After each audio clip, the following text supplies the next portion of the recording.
First gamer tag. In like 2008, I had the gamer tag Apple I-50.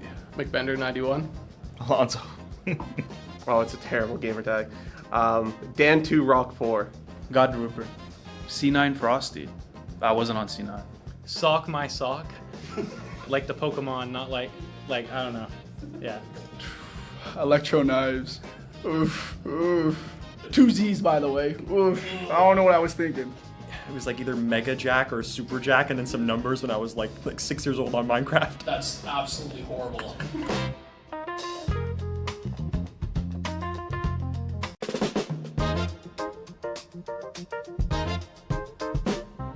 What I'm most looking forward to is to see like all the boys make it.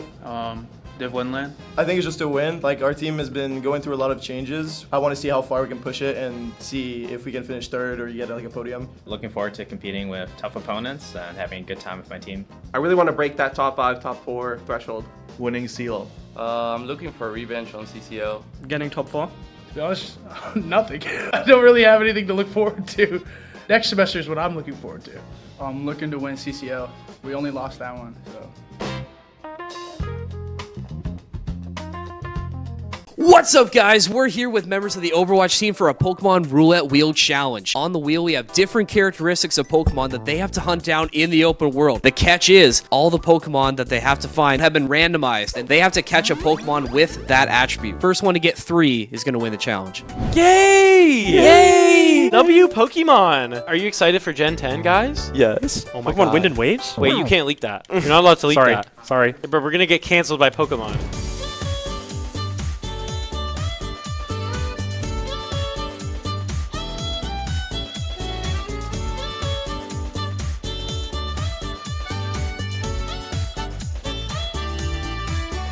Yo, MP. Yeah, no, this map is actually crazy. I'm not gonna lie. Water man. Yo, Chris Scott, what the hell are you doing, bro? We got a match, bro. You're late. Yo. I gotta go. Yo, log game, Yo, bro. I gotta go.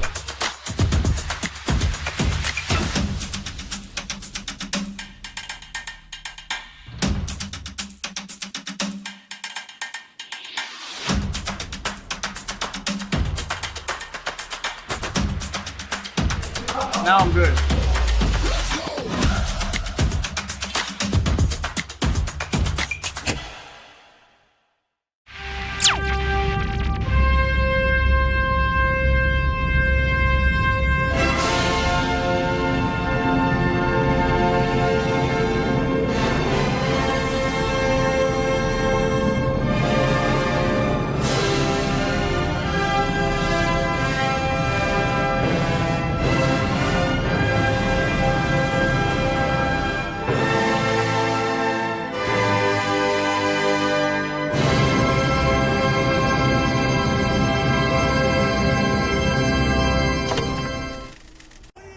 Classic. Alright, what do we got here? Oh, chat, this guy is cooked. Oh, pre-fire. Pop it open. Warming up those fingies. And now he's just not missing any shots? That can't be how that works. Moving on. Ooh, obelisk. And chimps in VR helmets. And a legally differentiated enough version of film score.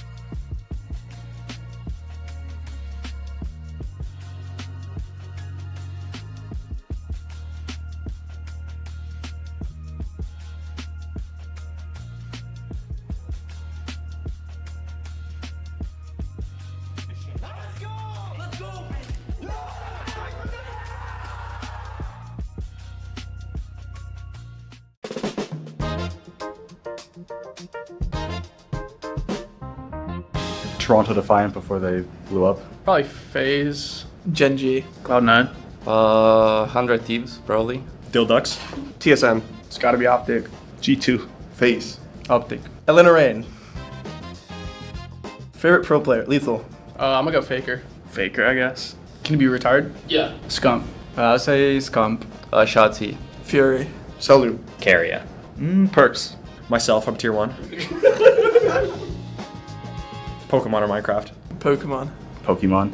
Minecraft. Bioshock. Probably definitely Cry series. Jedi Fallen Order. Clash Royale.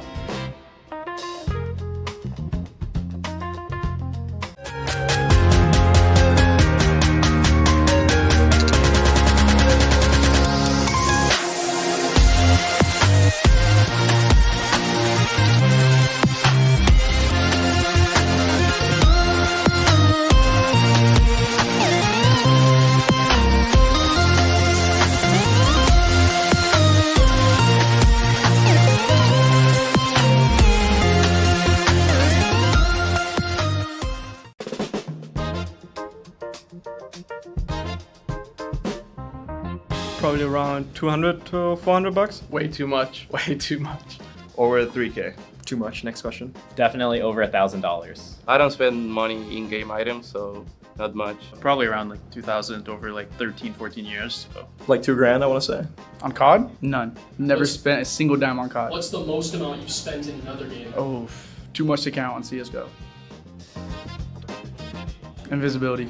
I think it'd be really cool to know like how a person's feeling, like just by looking at them. Teleport. Be able to teleport. I would like to fly. Flight. Flying. Actually, teleporting. That's cap. Teleporting would be much better. I play RuneScape for fun. Play tennis. Not really secret, but I play card games. I like to DJ on the side. Eating. Queuing up Pokemon Showdown. My secret hobby is collecting Pokemon cards. I like fitness. Collecting Labubus.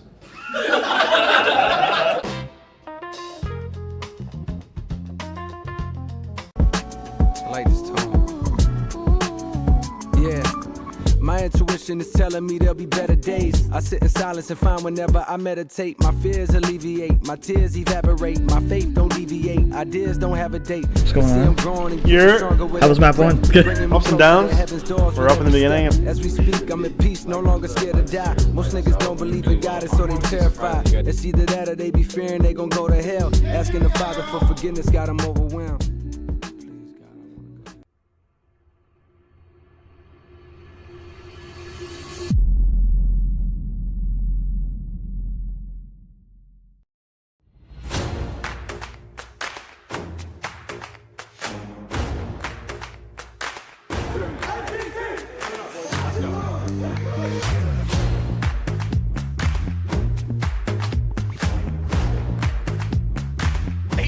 None more than Calamity, though.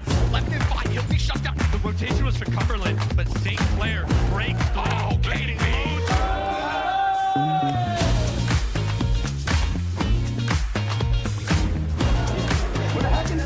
Situation now 101, 1 HP on this solo. 1 bullet is a 4-person 1v5. Stand against the rest.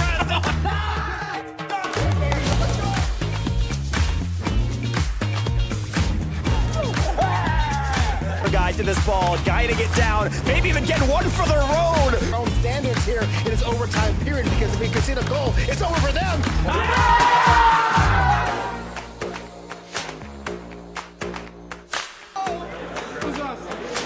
He's doing a lot of damage, but he's got to keep you over. He avoids Ego. Bob Waena, no flash, no problem. St. Clair.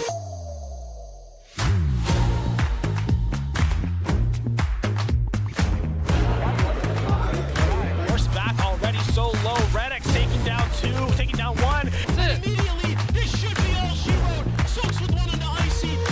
Dead, kill the whole squad.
First gamer tag.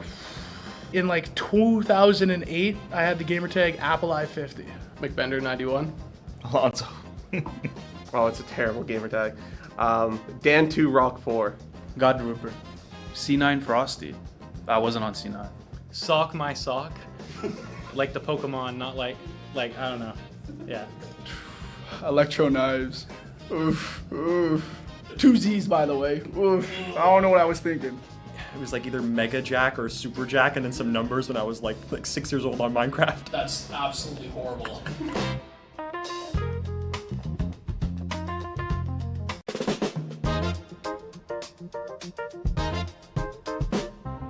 What I'm most looking forward to is to see like all the boys make it.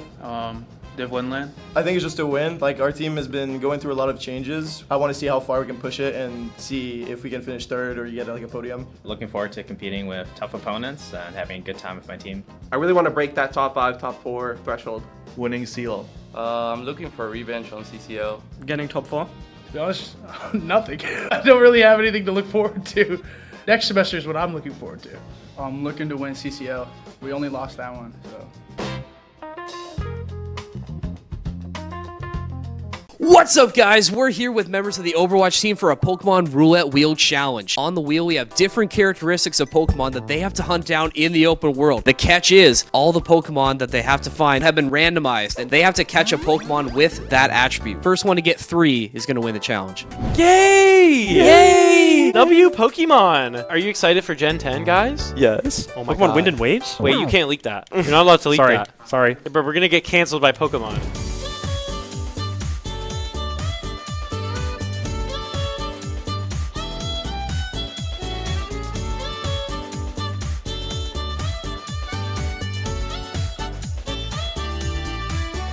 Yo, MP. Yeah, no, this map is actually crazy, I'm not gonna lie. Water man. Yo, Chris God, what the hell are you doing, bro? We got a match, bro. You're late. Yo. I gotta go. Yo, lock in, Yo, bro. I gotta go.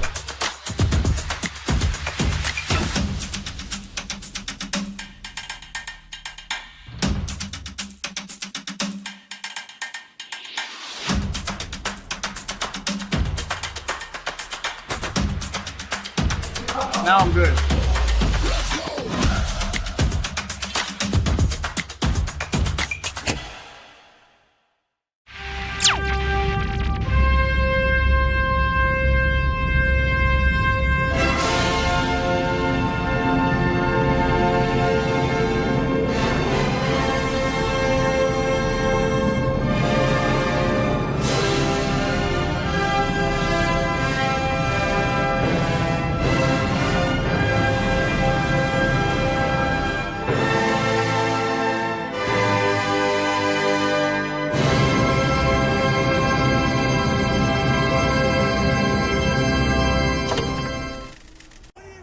Classic.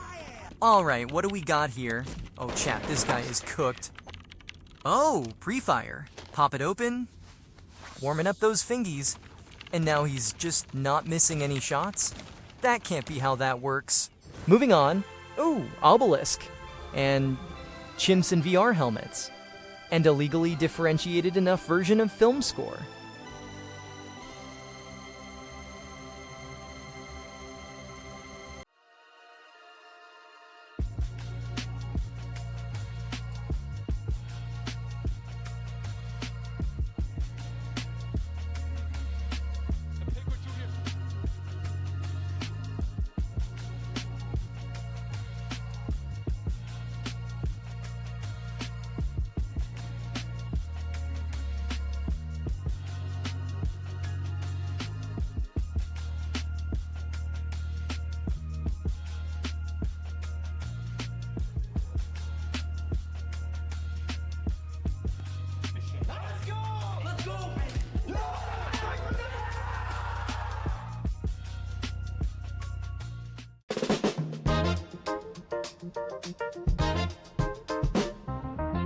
Toronto Defiant before they blew up. Probably FaZe, Gen G. Cloud9. 100 Thieves, probably. Dilducks. TSM. It's gotta be Optic. G2. Face. Optic. Elena Rain. Favorite pro player? Lethal. I'm gonna go Faker. Faker, I guess. Can it be retired? Yeah. Scump. I'll say Scump. Shotzi. Fury. Salute. Carrier. Perks. Myself, I'm tier 1. Pokemon or Minecraft? Pokemon. Pokemon. Minecraft. Bioshock. Probably definitely Cry series. Jedi Fallen Order. Clash Royale.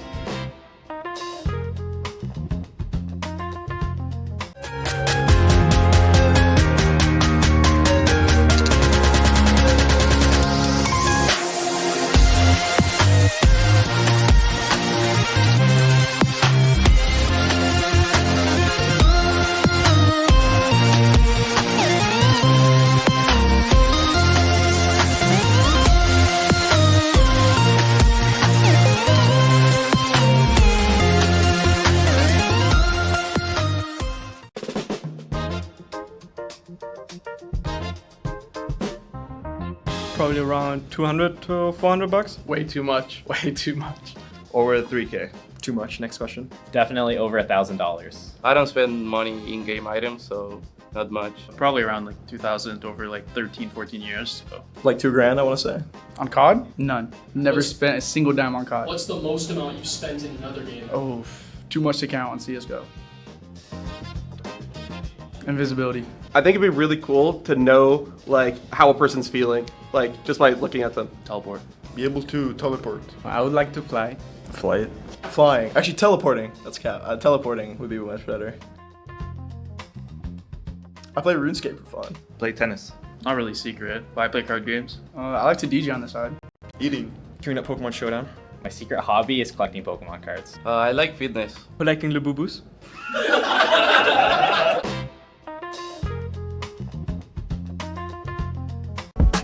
I like this tone. Yeah, my intuition is telling me there'll be better days. I sit in silence and find whenever I meditate, my fears alleviate, my tears evaporate, my faith don't deviate, ideas don't have a date. What's going on? I'm growing and You're. stronger with How was map every one? breath. Good. Bringing me Ups and closer downs. to heaven's doors We're with up in the every beginning. step. As we speak, I'm at peace, no longer scared to die. Most niggas don't believe in God, and so they terrified. It's either that or they be fearing they gon' go to hell. Asking the Father for forgiveness got them overwhelmed.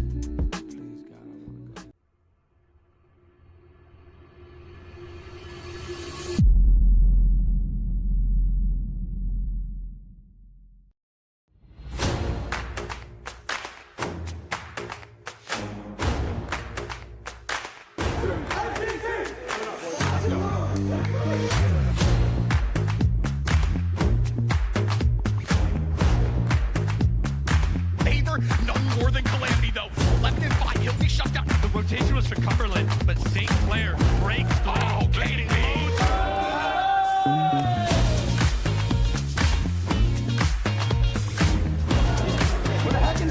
Situation now 1-on-1, 1 HP on this solo. 1 bullet is a 4-person 1v5. Stand against the rest.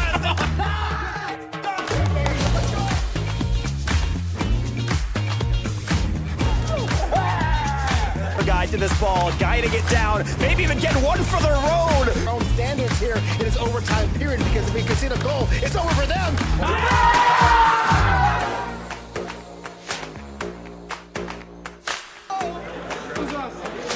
He's doing a lot of damage, but he's got a TP over. He avoids Ego. Bob Waina, no flash, no problem. St. Clair.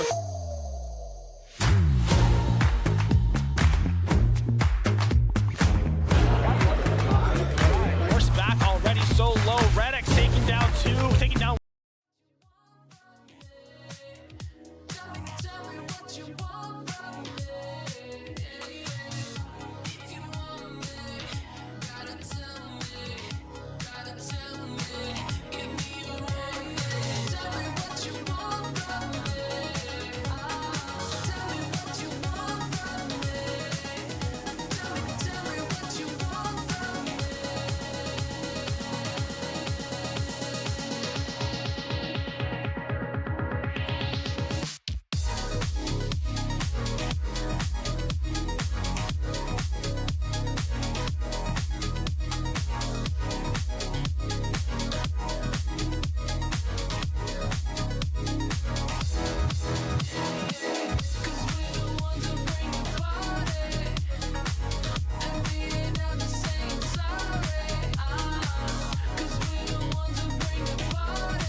brighter than the sky.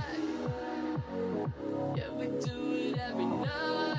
Hey, tell me what you brighter than the sky. Tell me what you doing every night. You know now. Tell me what you brighter than the sky. Tell me what you doing every night.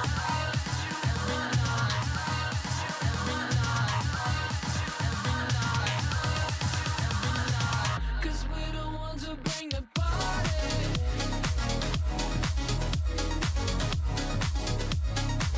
Cause we're the ones who bring the party.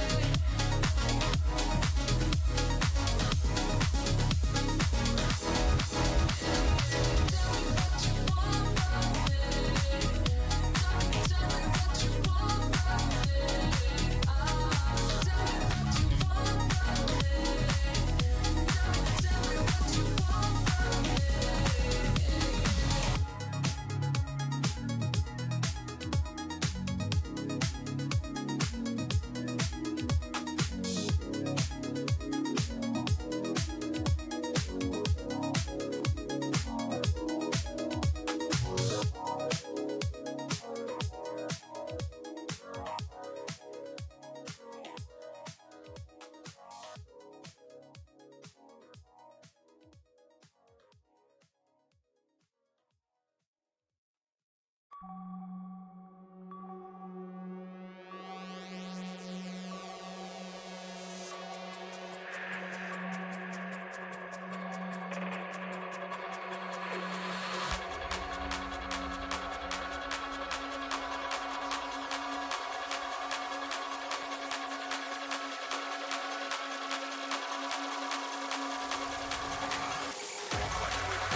You felt like home to me,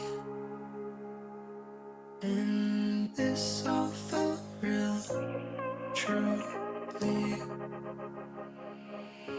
And you felt like home to me,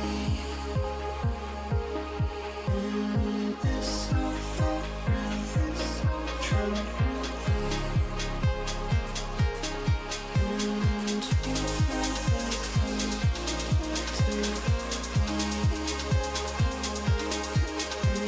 this all felt real, truly. To me.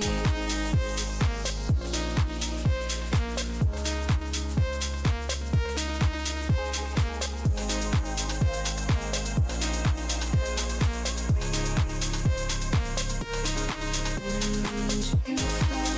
me. And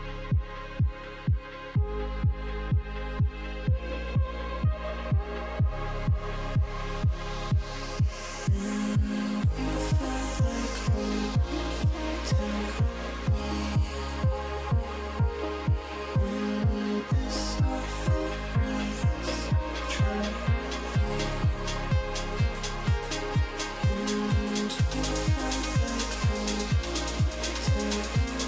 all you felt like home to me, and this all truly.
for Cumberland, but St. Clair breaks through, gaining lead.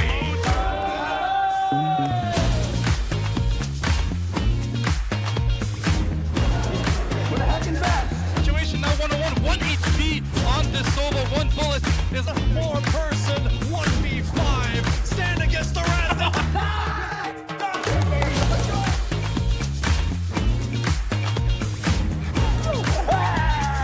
Guy to this ball, guiding it down, maybe even getting one for their own. Our own standards here in this overtime period because if we concede a goal, it's over for them.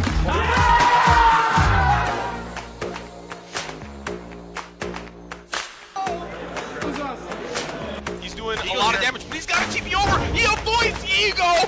Bob Waena, no flash, no problem. St. Clair.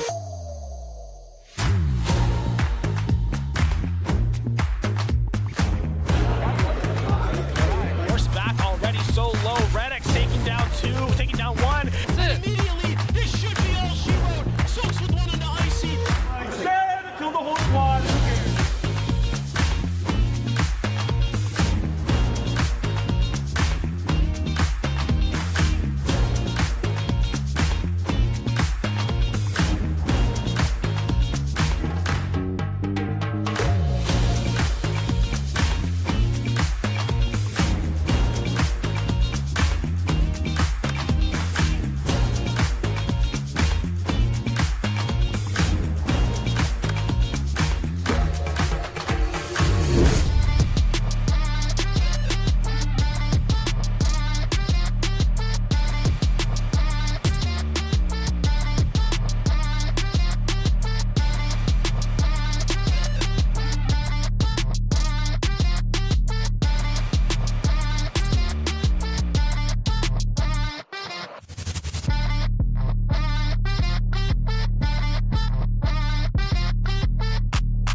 First gamer tag. In like 2008, I had the gamer tag Apple I-50. McBender 91. Alonso. Oh, it's a terrible gamer tag. Dan2 Rock 4. God Rupert. C9 Frosty. I wasn't on C9. Sock my sock. Like the Pokemon, not like I don't know. Yeah. Electro knives. Oof, oof. 2 Z's, by the way. Oof. I don't know what I was thinking. It was like either Mega Jack or Super Jack and then some numbers when I was like 6 years old on Minecraft.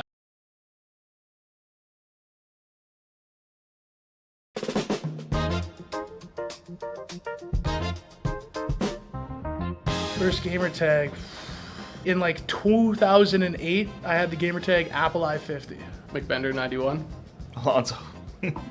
Oh, it's a terrible gamer tag. Dan2 Rock 4. God Rupert. C9 Frosty. I wasn't on C9. Sock my sock. Like the Pokemon, not like I don't know. Yeah. Electro knives. Oof, oof. 2 Z's, by the way. Oof. I don't know what I was thinking. It was like either Mega Jack or Super Jack and then some numbers when I was like 6 years old on Minecraft. That's absolutely horrible.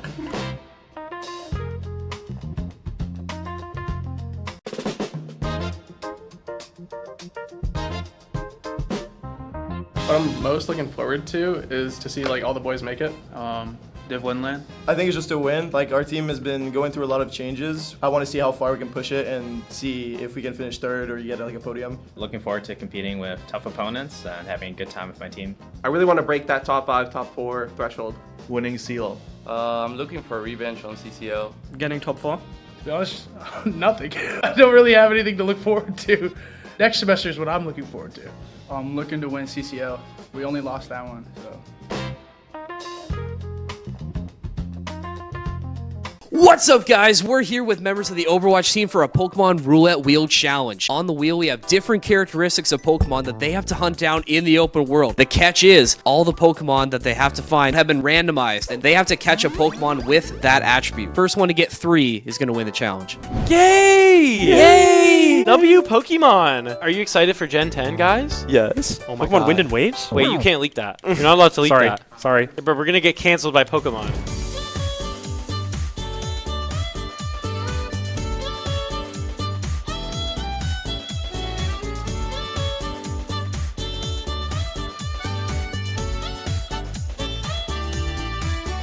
Yo, MP. Yeah, no, this map is actually crazy, I'm not gonna lie. Waterman. Yo, Chris God, what the hell are you doing, bro? We got a match, bro. You're late. Yo. I gotta go. Yo, lock in, Yo, bro. I gotta go.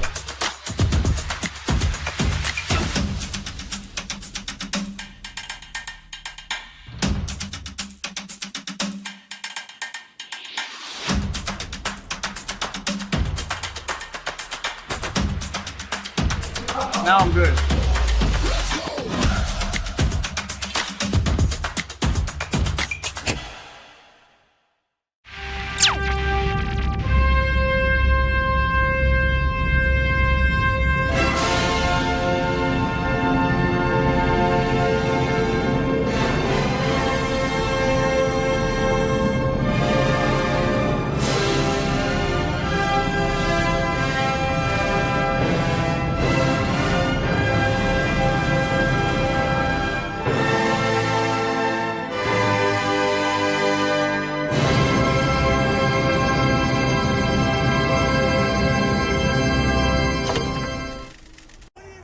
Classic.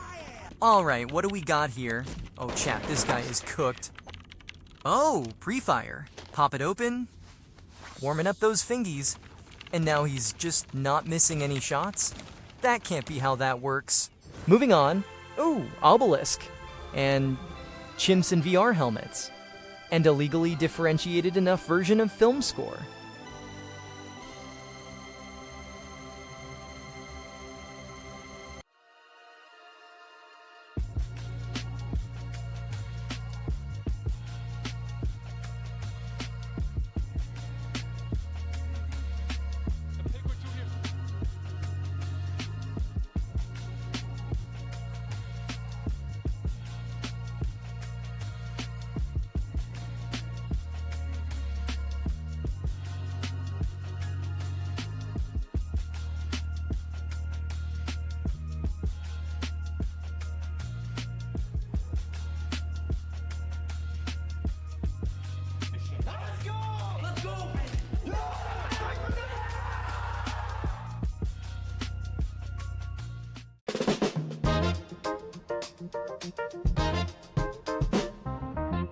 Toronto Defiant before they blew up. Probably FaZe. Gen G. Cloud9.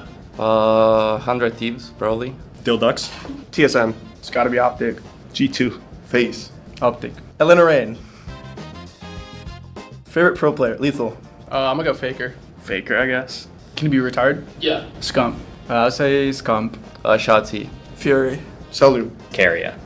Perks. Myself, I'm tier 1. Pokemon or Minecraft? Pokemon. Pokemon. Minecraft. Bioshock. Probably Devil May Cry series. Jedi Fallen Order. Clash Royale.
I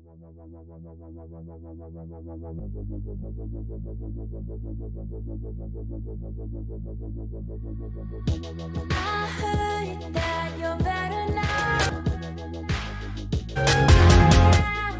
In a seaside town.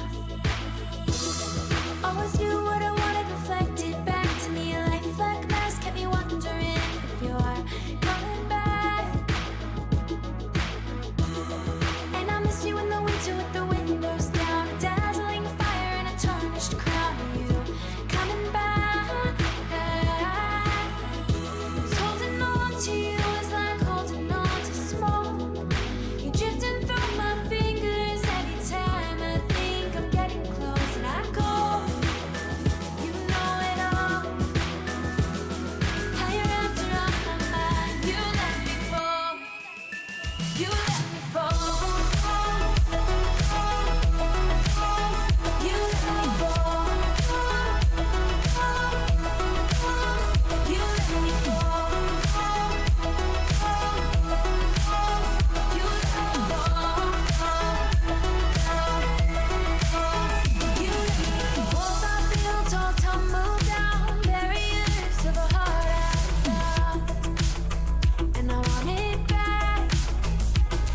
I let you in, kept you company, gave until I couldn't breathe. Do you remember that? 'Cause holding on to you is like holding on to smoke. You're drifting through my fingers every time I think I'm getting close, and I fall. You know it all. How I gave you what I had, I gave it all. But you let me fall. You let me fall. You let me fall. You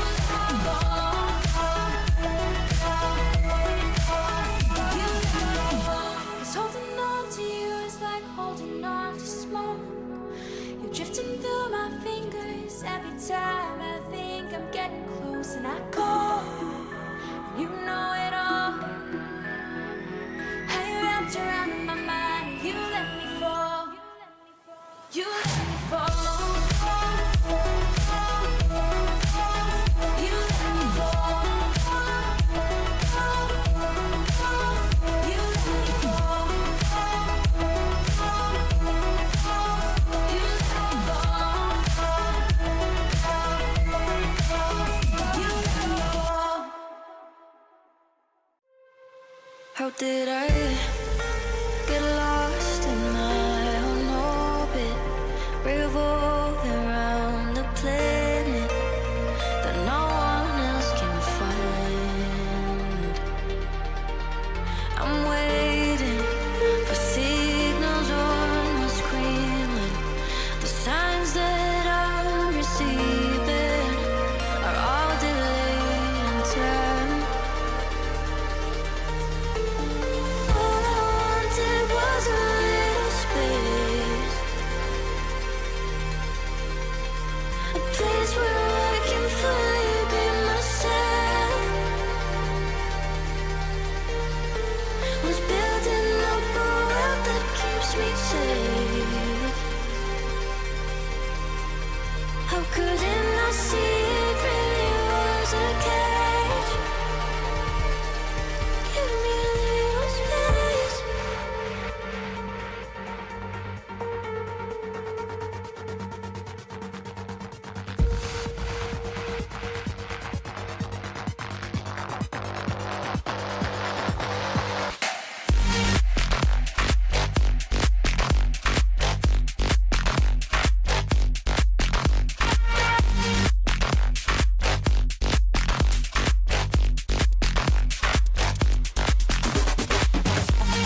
I've been thinking about you, how your voice shakes when you're lying, make everything about you, and I just be a smiling. But I'd still be here when we're in hard times, baby, just join in the fun. Running around, I lose my mind. The summer's only begun.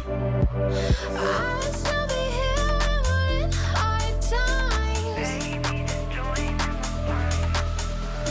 Running around, I lose my mind. The summer's only begun.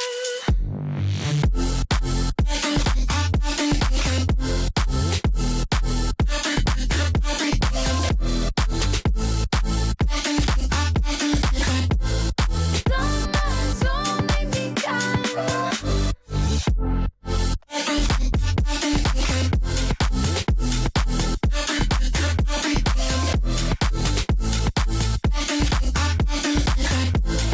Summer's only begun. Tell me, baby, it's untrue. Up all night just drinking, and I don't know what we'll do as the daylight starts to sink in. I'd still be here when we're in hard times, baby, just join in the fun. Running around, I lose my mind. The summer's only begun. I'll still be here when we're in hard times. Baby, just join in the fun. Running around, I lose my mind. The summer's only begun.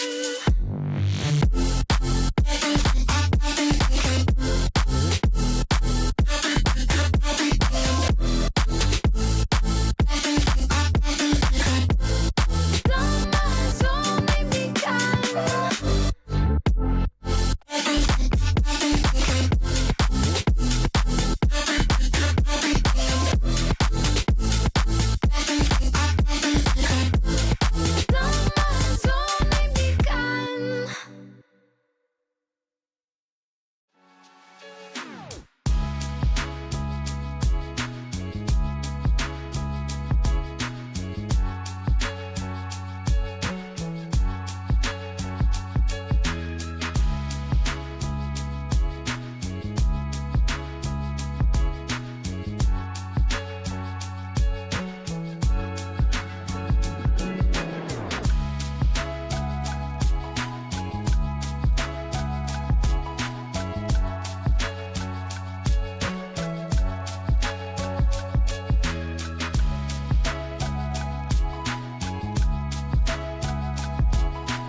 closer.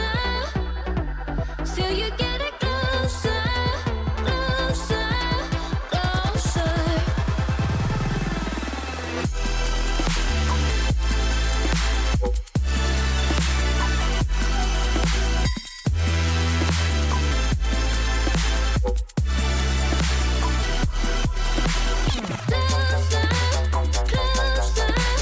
Closer, closer.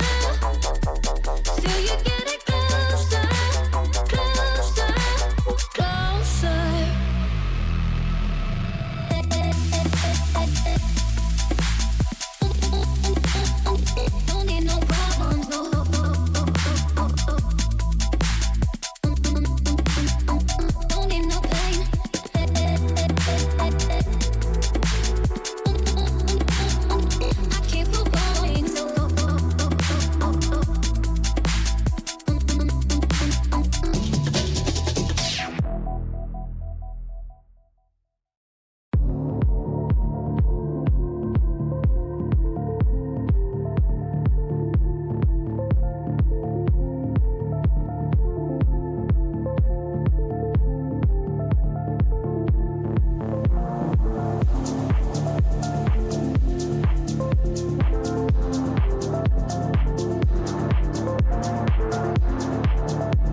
Don't know how to fix it, but losing you's like taking one last breath.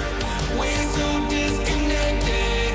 Like every time we message, I really thought you meant it. Took it all, now there's nothing left. Oh, oh, oh, oh,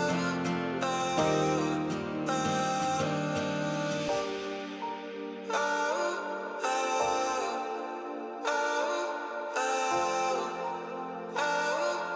You took it all and now there's nothing left.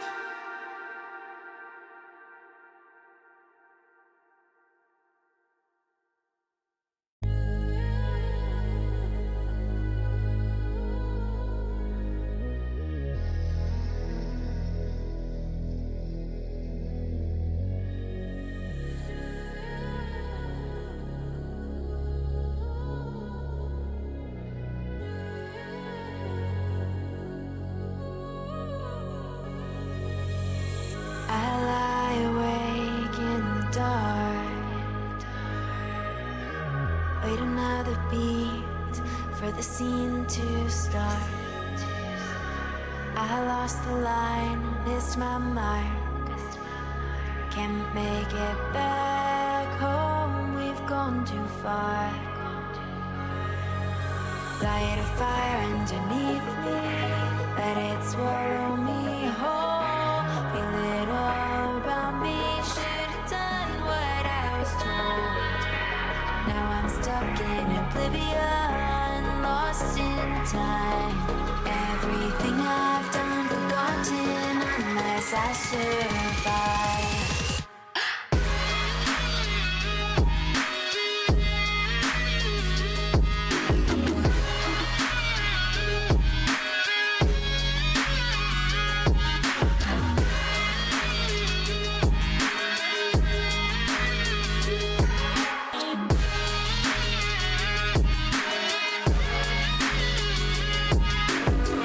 Nobody wonders where I've gone, ignoring the signs I'm sending out. Forgot the moves, lost the round. Find your own way out, 'cause we're going down. Light a fire underneath me, let it swallow me whole. Feel it all around me, should've done what I was told. Now I'm stuck in oblivion, lost in time. Everything I've done, forgotten, gotta make it out alive.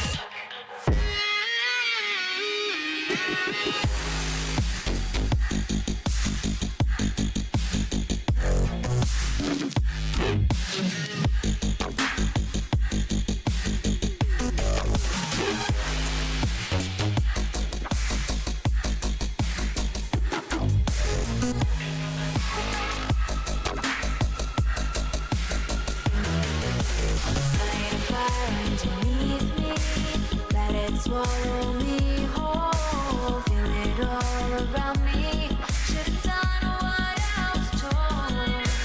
Now I'm stuck in oblivion, lost in time. Everything I've done, forgotten, gotta make it out alive.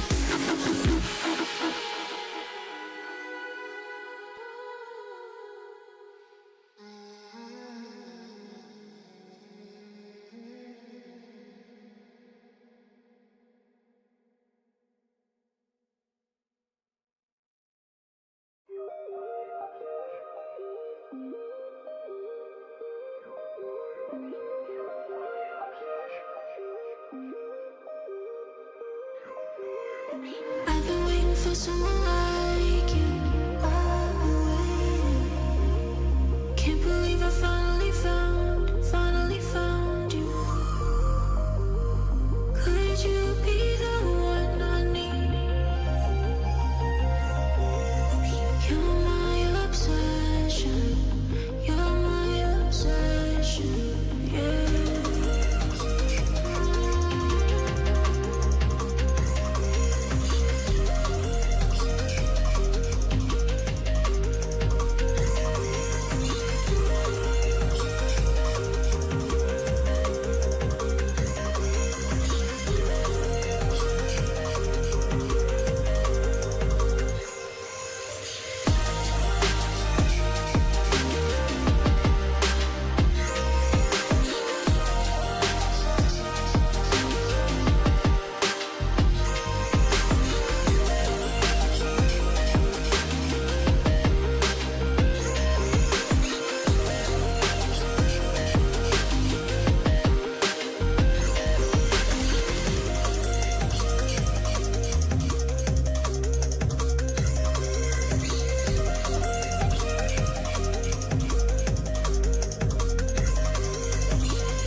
You feel me? Yeah. You feel me? Nah, that's real. Keep it on West Coast, cause I feel like we cats don't show us the love out here. Dago, putting on for the town. Tell me about it.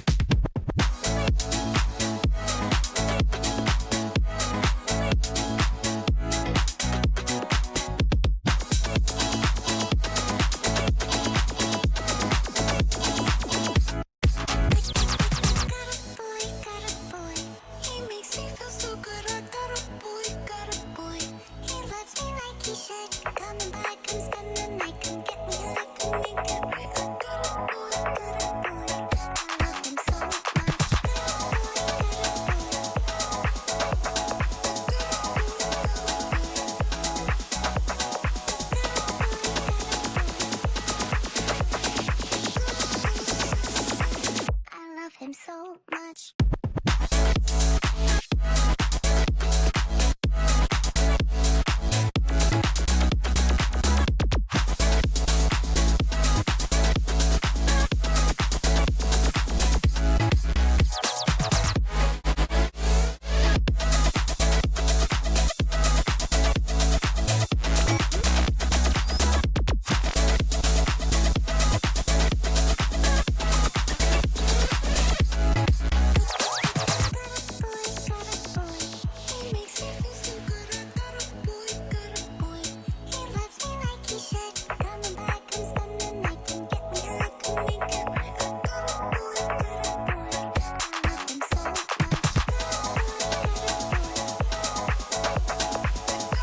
Ladies and gentlemen, welcome to the stream. Wow. It's been a bit. You know, we were on that break screen for a while. You know, Call of Duty didn't really go That's the true. way we were hoping, but hey, a win is a win. We're here. Regardless of what happens, you know, regardless of what tech issues, and obviously, you know, we'll address the elephant in the room in a Me. second. You, yes, Myself. Carl is here. Varsil joining us on the stream. Obviously, I am. Joined, you know, not really Evan, Varsil stream. The first time we've had you on the A stream this whole semester. I think the first time we've actually done a cast together. So this is really exciting. I think this is a marquee moment in Saints gaming history. I think it is my first time indeed casting with you, and we're gonna shout out our boy. Of course, Patrick yeah, shout Chambers out. here on the Man, you know. I hope you're watching at home, I hope you're watching at home, Patrick. I hope you're because- watching at home, and I hope you're having a magnificent birthday, because I mean, you know, Hey, you truly deserve We're it. cooking up something special tonight, obviously, with it being April Fool's Day, and I know who's not going to be fooling tonight are the Saints varsity Valorant players, because they need to lock in and get serious, because they need to qualify to this Orlando LAN, but in front of them, it's this Akron Blue Valorant team, and you don't want to say this one is going to be, you know, set in stone. I do favor St. Clair in this matchup, but there's definitely an opportunity for Akron to make a little bit of noise here. Yeah, high stakes moment, like you mentioned. This is round of 16. Whoever gets to the top 8, I believe, will go to the Orlando LAN for NACE Grand Finals. So high stakes, people have to lock in, make sure they get this win. Really important game. Akron Blue, they want it just as bad as Saints want it. So it's going to be interesting to see how this pans out. Yeah, and this Akron team, obviously not a super conference team, so if you've been watching our Valorant streams all semester, you would know that this typically isn't a team that we're used to seeing. This is a team that's in the ESC conference, similar to the matchup we had last night. Oh my god, yeah, we were having a little bit of fun. Oh my god. I don't know where you were going. I was trying to run. I'm not afraid. You're hiding behind this pole. Oh my god, you just munched on that. I was hungry. I mean, there's a reason we went to Tim Hortons before the stream started. Again, I don't know what you're doing. We can get a little peek into S1 here.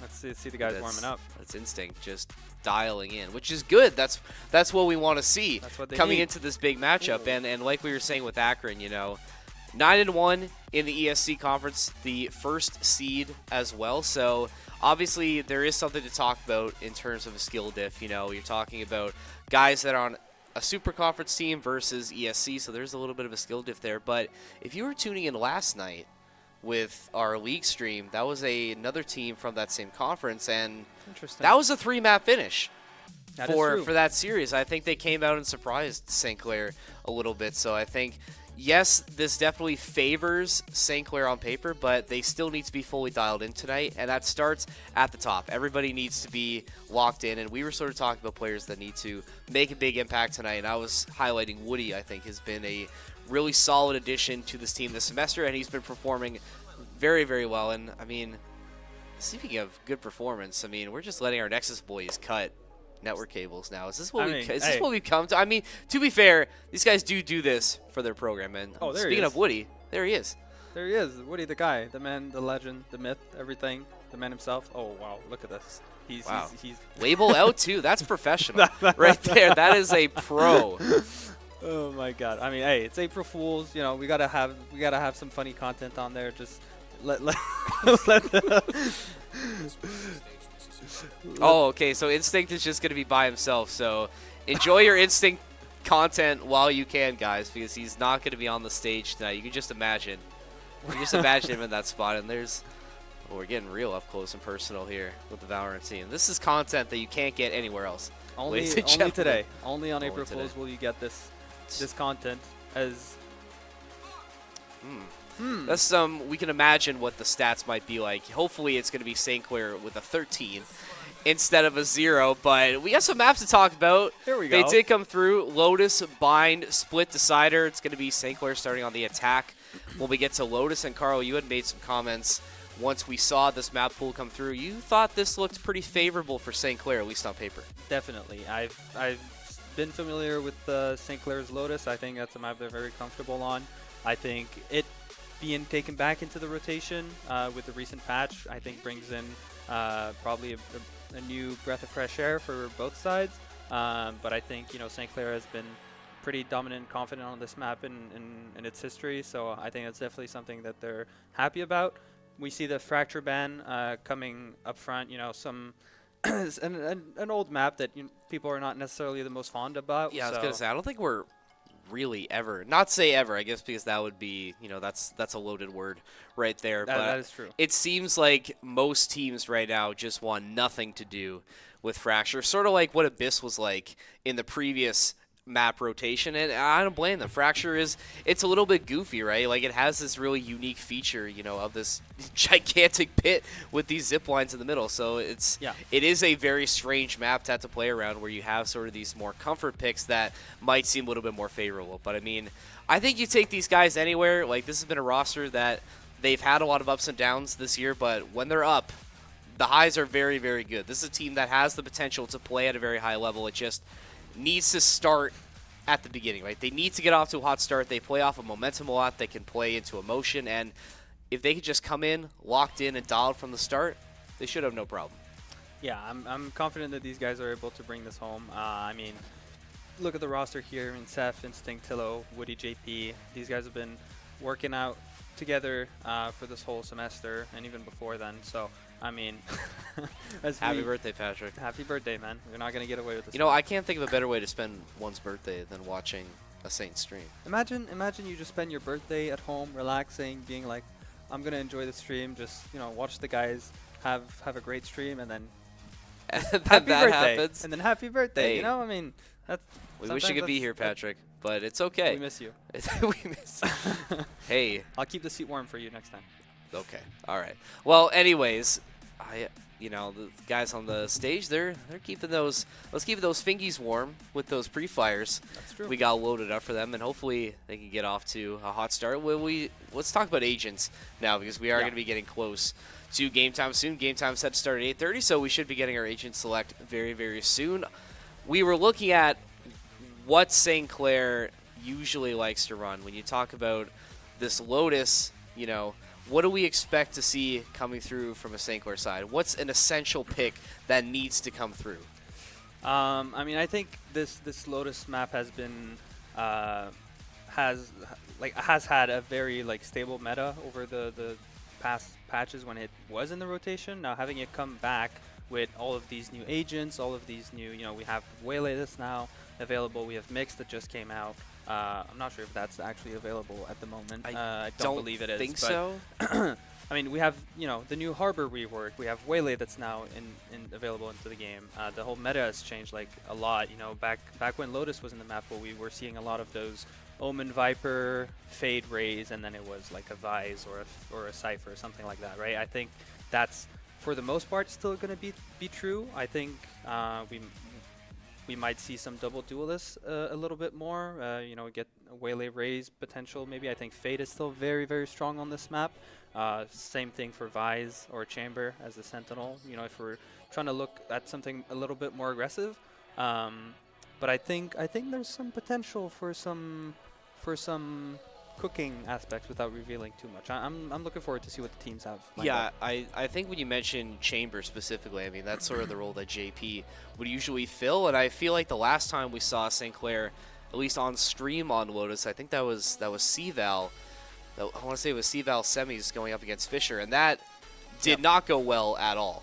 I mean, that was just an absolute rinse, and, you know, not the good kind if you're St. Clair. There was just nothing going right on Lotus, but clearly the Saints are still feeling fairly confident in what they bring to the table, and I do remember seeing JP bringing out the Chamber. There was indeed a Fade as well, so this is a comp that, you know, Saints pretty confident in. I think the difference that needs to happen in this game versus that game against Fisher, and obviously we're talking about two very different teams with Akron and Fisher, you sort of lose the impact of a guy like Instinct in the first like 10 seconds. So there were so many times where Fisher was just able to put so much defense, you know, at the forefront of these, you know, of these rounds, and you lose Instinct within the first 10 to 15 seconds, and then there's just not much you can do when you're already in a 5v4 and you're losing a guy who is one of your, you know, one of your bigger fraggers on the team. You know, that's just not a recipe for success if you're St. Clair. I think they should be able to get a better leg up tonight. Obviously, they've had time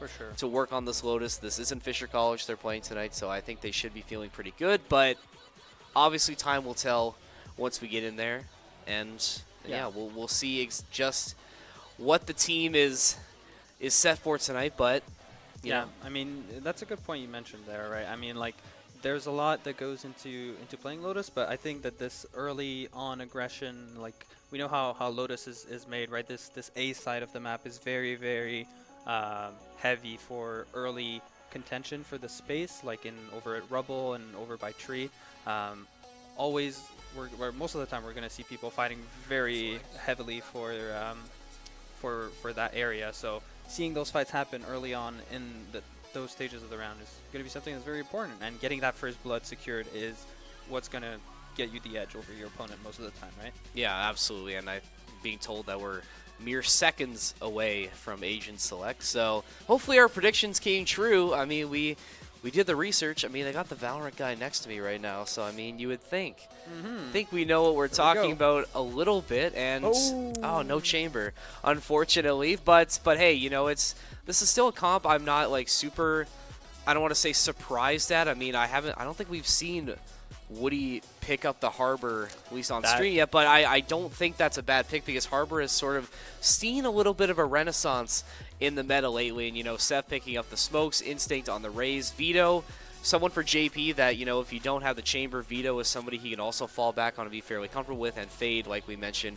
super strong on this map. Meanwhile, for the other side, on Akron, fairly similar. You swap out the Vise and the Viper instead, but all in all, fairly similar comps. And Carl, what are your initial thoughts here for both sides? Yeah, I mean, I feel like the Omen Raze Fade is pretty textbook. I don't think there's much to do walking away from those three agents. I think, you know, the Sentinel and the second controller slots are more flexible. The Harbor is really where I'm the most interested in. I feel like that's the most out-of-pocket pick here that we can see, so I'm interested to see how this lines up for Woody. But I think it's a very, very strong agent. I will say, I believe when they played Fisher, there was somebody on the side of Fisher that brought the Harbor. And Patrick and I thought the same thing. We're like, oh, man, Harbor in the big 2-6? Like, all right, let's see what you got. And then Harbor was one of the biggest difference makers for Fisher. So maybe this is a sign of something to come. Maybe St. Clair took some notes off of that Fisher game and maybe trying to add that into their own playbook coming through here. I mean, we'll see what happens, but I agree with what you're saying. I think everything else is pretty textbook. Like, I don't think that's a bit of a surprise, but if Woody and JP can just make the impact that we know they can, I still think St. Clair is going to take this map. Yeah, I think if they're able to leverage this Harbor as a good of an agent as he is right now, I mean, you know, it has that wall to use, has that new reworked Cove to work around as well. I think if they're able to work around that, then they have what they need to win this game, and we're about to see as we're headed in to this first map of Lotus for this BO3, Akron Blue versus St. Clair. Take it away, Evan. Oh, it's gonna be so exciting. I mean, I couldn't think of any other way to spend Patrick's birthday than watching a game of Valorant with Carl. But hey, here we go. Looks like St. Clair gonna be starting to shade towards this A site, but gonna be splitting as well through mid, and Akron gonna be very generous with the amount of space they're giving up to St. Clair. They're gonna be able to take a lot of map control if they please, but St. Clair definitely slow on this initial push. I think maybe they've learned from this game against Fisher. They don't want to make any mistakes early. You can't risk losing this first pistol and set yourself off for a bad start. And look at DTN right here. He's going to be on the other side, tucked in the corner, but my goodness, he's just going to whiff the entire clip, and he's not going to find anything, but that's the Reginator is going to find another one. Akron, you lose one, but you respond with 3. I mean, that's heavy presence for the side of Akron. Getting those 3 picks, very crucial. We saw St. Clair taking that space very slowly at the start of that round, and now that flank is coming through for the side of Akron. Yeah, you got to really be careful here, and Tillo just not able to clear that quick enough. So Woody all by his lonesome in the 1v3. You don't want to say it's impossible. He does have spikes, so I think this plan is going to come through B. Should be able to get it off. I like this fake wall play that he did on A here, trying to toss the wall to cut the vision of the 2 guys on tree. He's going to look for this fight here in the 1v3. Has to try and equalize the numbers. Got to watch for his flank, and now it's just going to be a triple swing.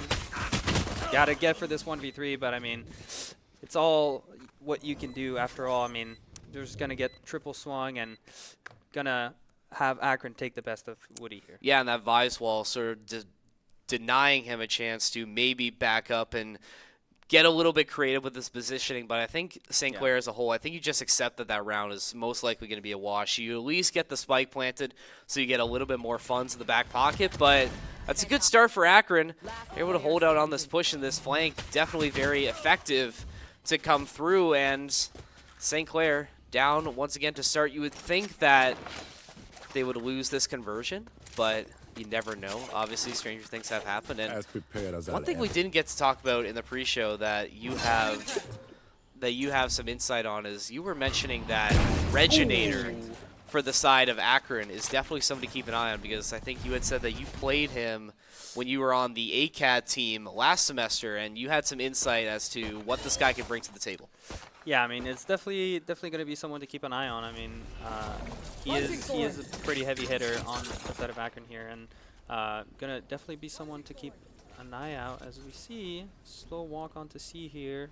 Shepard looking to potentially spot ahead, not aware that JP is behind him. He's going to take over that ledge, and now lurking behind him, is going to go down and take 2 kills. Shepard about to find the 3rd. Maybe we'll find the 4th, and now it's just all up to Woody. And that's just bad timing, I think, for St. Clair. I think they had a potential to find that backstab and steal a couple kills away, but Shepard just turning at the exact right time, and like we predicted, Akron going to take that conversion in flawless fashion. So definitely worst case scenario if you're St. Clair. You can't really build up that econ as much after round number 2, but you are going to be able to bring a couple rifles to the table this time, thank God. Because right now, Akron, everything seems to be coming up for the side of Akron Blue. Been looking fairly strong to start this game. Yeah, definitely very good conversion from the side of Akron here. I mean, just keeping it textbook, get the outlaws out on the bonus round, or the anti-eco rather, and just leverage that second round and trying to find some more value on this 3rd round and look to convert for another round potentially. And I think if you're Akron, I mean, if it ain't broke, don't fix it. I mean, Shepard with the SMG was so strong on this C side, and they're just going to stick with that. Had the Viper smoke as well to give yourself a little bit of cover. Is Shepard going to look to potentially reposition as the Reginator going to shade towards the top of C as St. Clair slowly creeping their way up. Had that Harbor smoke as well, but they're going to have to make sure they clear out both of these, and Shepard, he's not going to have an impact this time. Instinct taking him down, and now it's up to Reginator to defend that C side. Gonna give it up and try to buy some time with this paint shells here. Slowly, JP on the lurk, seeking out this omen, forcing the TP. Gonna rotate over back to his team now. Plant being brought down by Tillo. And it's all going to be up to Akron, sorry, to retake this C site here. As now Reggie 2 shots for the Outlaw, trying to get this kill, but not going to happen. St. Clair looking to defend the site. Yeah, doing a good job, but you gotta be careful of these 3 aggressors from Akron because they are not afraid to get up close and personal. This Judge coming in clutch, but not going to be enough as St. Clair denying the bonus for Akron, and they get on the board.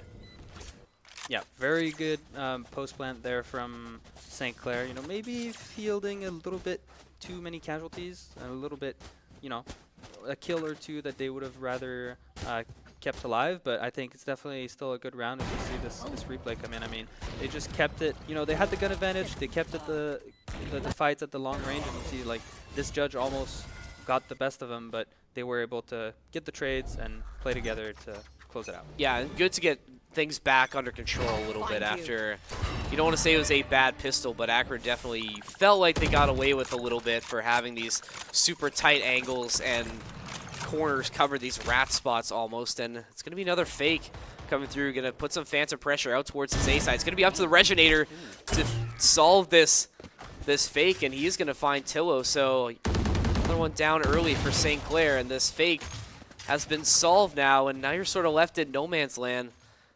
Shout out. Trying to shout out. Now you're trying to figure out what exactly St. Clair is going to do. I think if you are going to try and head towards this A site, you really have to be careful about this Omen. Or this Odin, I should say. Yep. Very far back. Very scary weapon as we see this. That harbor smoke.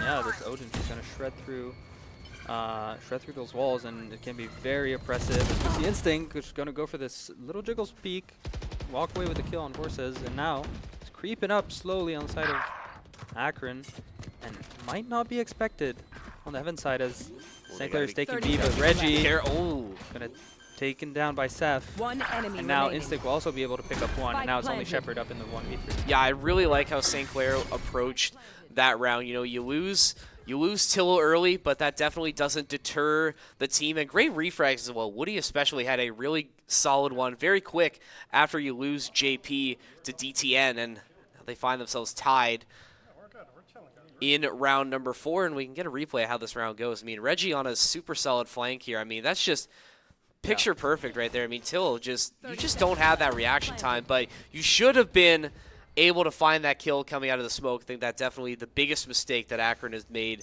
thus far, and they're going to pay for that now as they're forced to eco. St. Clair still with rifles in hand. Yeah, I mean, we saw them getting aggressive. Ooh, a little shot going wide here from JP, but I feel like we saw them. D10 creeping behind. He's going to look for the trigger. Discipline gets 1. Instinct turns away. Is he going to find him? Yes, he will find the trade because of the jump spot. Oh my god, that was very lucky. Now St. Clair going to be able to find this B site as JP is now looking to fend off this C push from Akron. I mean, we know that they're on an eco. We can expect an aggressive play from them. We saw them walking up B last round, and now they're trying to take this whole mound position. JP going to be able to find Reginator. Going to find a second as well. The rest of the enemy is going to fight through this door. Shepard left alone now in the 1v4. Not an easy task to complete. Yeah, again, another solid one for St. Clair, but they're definitely losing more bodies than I think they'd like to when you have Akron on an eco, but it doesn't matter. You find a way to win regardless. You have the lead as well, and things looking a little bit more comfortable for St. Clair. And this refrag, again, another big moment coming through his Instinct, able to find that second. If that doesn't go through, I think this round looks a lot different for St. Clair. You're not able to get this plant off on B as quickly. Wow, and I mean, I don't know how Instinct is able to just get away from that. I mean, Instinct was just trying to jump spot to trigger the Vise wall, I believe, and he just so happened to turn around on the 180 and we take those. Find that the Omen was just lurking behind this box, so he's gonna walk away with that kill for sure. As we see this big A fight coming in. Ooh, Instinct popping the showstopper, getting Deaton with the kill, as now he's looking to creep up even further, and St. Clair looking to hit this A side, maybe pivoting onto B actually. Don't place. They fooled me, they're probably surely going to fool Akron as well, and now Tillo on his lonesome going to be lurking around B. I mean, they have Reginator over by B main. He will hear his plan, Spike communicate it to planted. his team, and now it's about to retake the site. Well, you might have, I was going to say, you have Till on this lurk here. Reginator, once again, is going to find that. I mean, that also could have been another big swing. He's going to try and get in, but Showstopper that number 2. trading showstopper kills both of these sides right now. St. Clair still trying to hold it out. This Harbor ult not going to find anything as Reginator still on the outside looking in of the smoke. Yeah, this is starting to look very awkward for St. Clair. They're being funneled out here. Going to find this first kill, and now Seth and go Woody, for it. 1v1. Bomb is half and tapped. Woody going in with the, trying to jump with the shorty kill, but Bugs is going to find the kill and find this defuse as well. It's now bringing it to even. 3-3 for Akron. Yeah, and that's a really tough situation to be in. If you keep Seth up in that fight, I think you can play it a little bit differently. Like, you can't just do like a 3-2-1 swing at that point. But Woody just sort of left in an awkward position there, and another big shot coming through from Deaton. And I like what I saw, but these lurks have not been paying off for St. Clair thus far. And I mean, that's kind of a lucky shot for Bugs there. I mean, just a little bit of a spray and pray through the smoke, but still okay as St. Clair keeping some util. They're going to find a pick right off the rip as Instinct going to get active right away. We've seen a very solid start for Instinct, and it always seems like whenever Instinct can get going early, it seems like the rest of the team is going to follow suit, but you lose JP now, and it's very interesting. We've seen St. Clair fight for this A main space very early in the round, get that first kill, but never have they really converted into a final A hit. And now we see them changing off of this course and hitting the A side. They're going to get retaken with the Steel Garden here. Interesting how Instinct is going to fall to that. And now duck back into tree. A lot of util coming their way. They're going to have to defend this. Now Woody kind of left alone, has to peek, get the first, not get the second. Now it's up to Seth to retake the spike. Big moment for Seth. He's going to get that audio cue that the bomb was being tapped, but Shepard coming in. I mean, Bugs just barely surviving, like literally on 1 HP, I think. I mean, that would have been really tough regardless to swing both of those kills, but still decent. I think for St. Clair, you do at least make it a little bit more expensive for Akron, but it just seems like Akron, whenever St. Clair is throwing at them, they just seem to find an answer and are able to scrap out a win. Yeah, definitely very, very nice retake from Akron here, leveraging their ultimates the best way they can, and it's paying off. They're winning the rounds because of it. I think I just need to see St. Clair a little bit more confident on those early site hits and to just see them convert early on. You know, I need to see them commit to those sites, and we're going to see them taking this first kill. So now they might want to just slow down the pace a little bit since they caught the lurker. They know that this guy's been pushing up B quite a bit. You know, we've seen this judge come up a couple of times now. Might not just want to throw our bodies into that and just lose our numbers advantage. Try to slow it down, spread the map, default it a little bit, look for some info, and then see what our options are. Looks like we're going to be shading towards the C side, and Woody's got to be careful. He's incredibly low on HP, but finding that lurker does let you upgrade to another rifle. Still going to switch over to that Vandal, so a little bit more firepower on this half buy for St. Clair, and I think they're going C, and they're just going to try their hand at A once again, but Vorsies, he's waiting, and this is, he sees the barrel of the rifle, and that leads to JP falling. Once again, Akron, this A defense has been very, very strong. A tough nut to crack if you're St. Clair. They're going to get this plant off. Instinct, be able to find it. He's going to use that zip line to get away. That's going to force the retreat from Vorsies. So St. Clair in control of the site as Instinct trying to shade towards CT. That's so much info for the side of St. Clair here. He knows that everybody was rerouted towards that stairwell. That's the way he uses 4 members of Akron here in stairs. Going to have to retake, but everybody knows that they're coming through this way, and everybody's ready for it. Seth's going to find one, going to find the second, and that's going to be the round conversion for St. Clair. Yeah, and good for Seth to clutch up after not...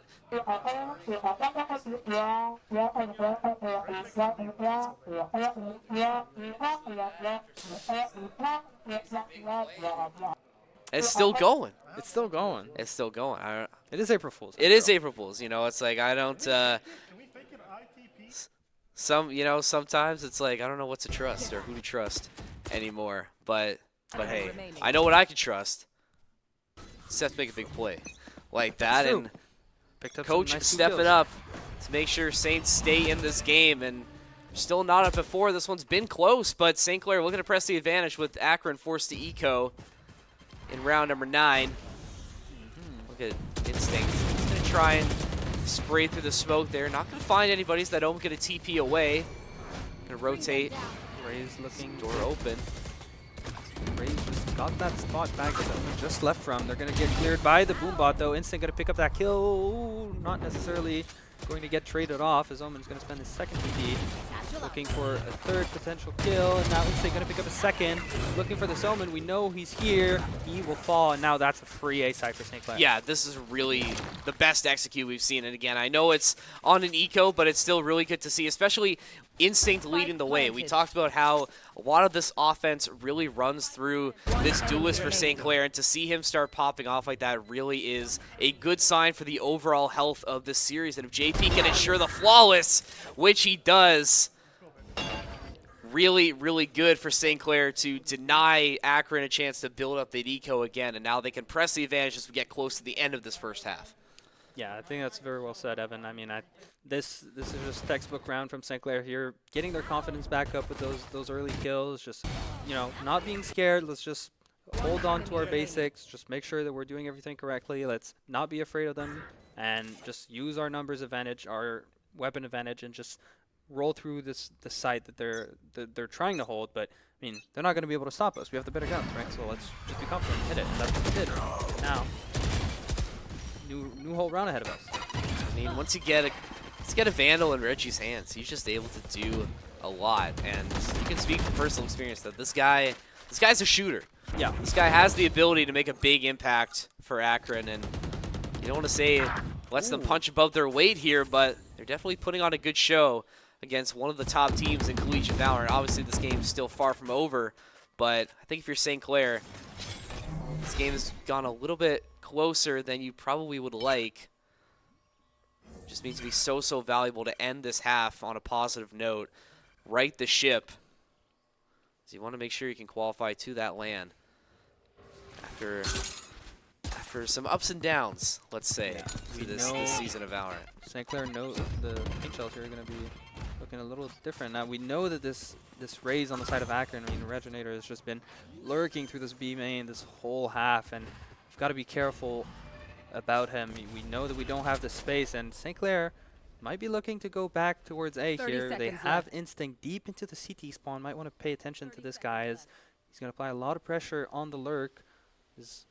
St. Clair, I think, is a very wise decision to pivot back towards A. Got to be careful of Bugs, though, because even if you get the kill, he's still going to be able to calm to the team that this A execute is coming through. I mean, they're gonna know regardless. I think this next kill defines the round. If Bugs get this kill, I think it's Akron win, and if he dies, that's how this wall goes. Let's see how this goes. Bugs gonna pick up the kill, instantly traded by Tillo, though.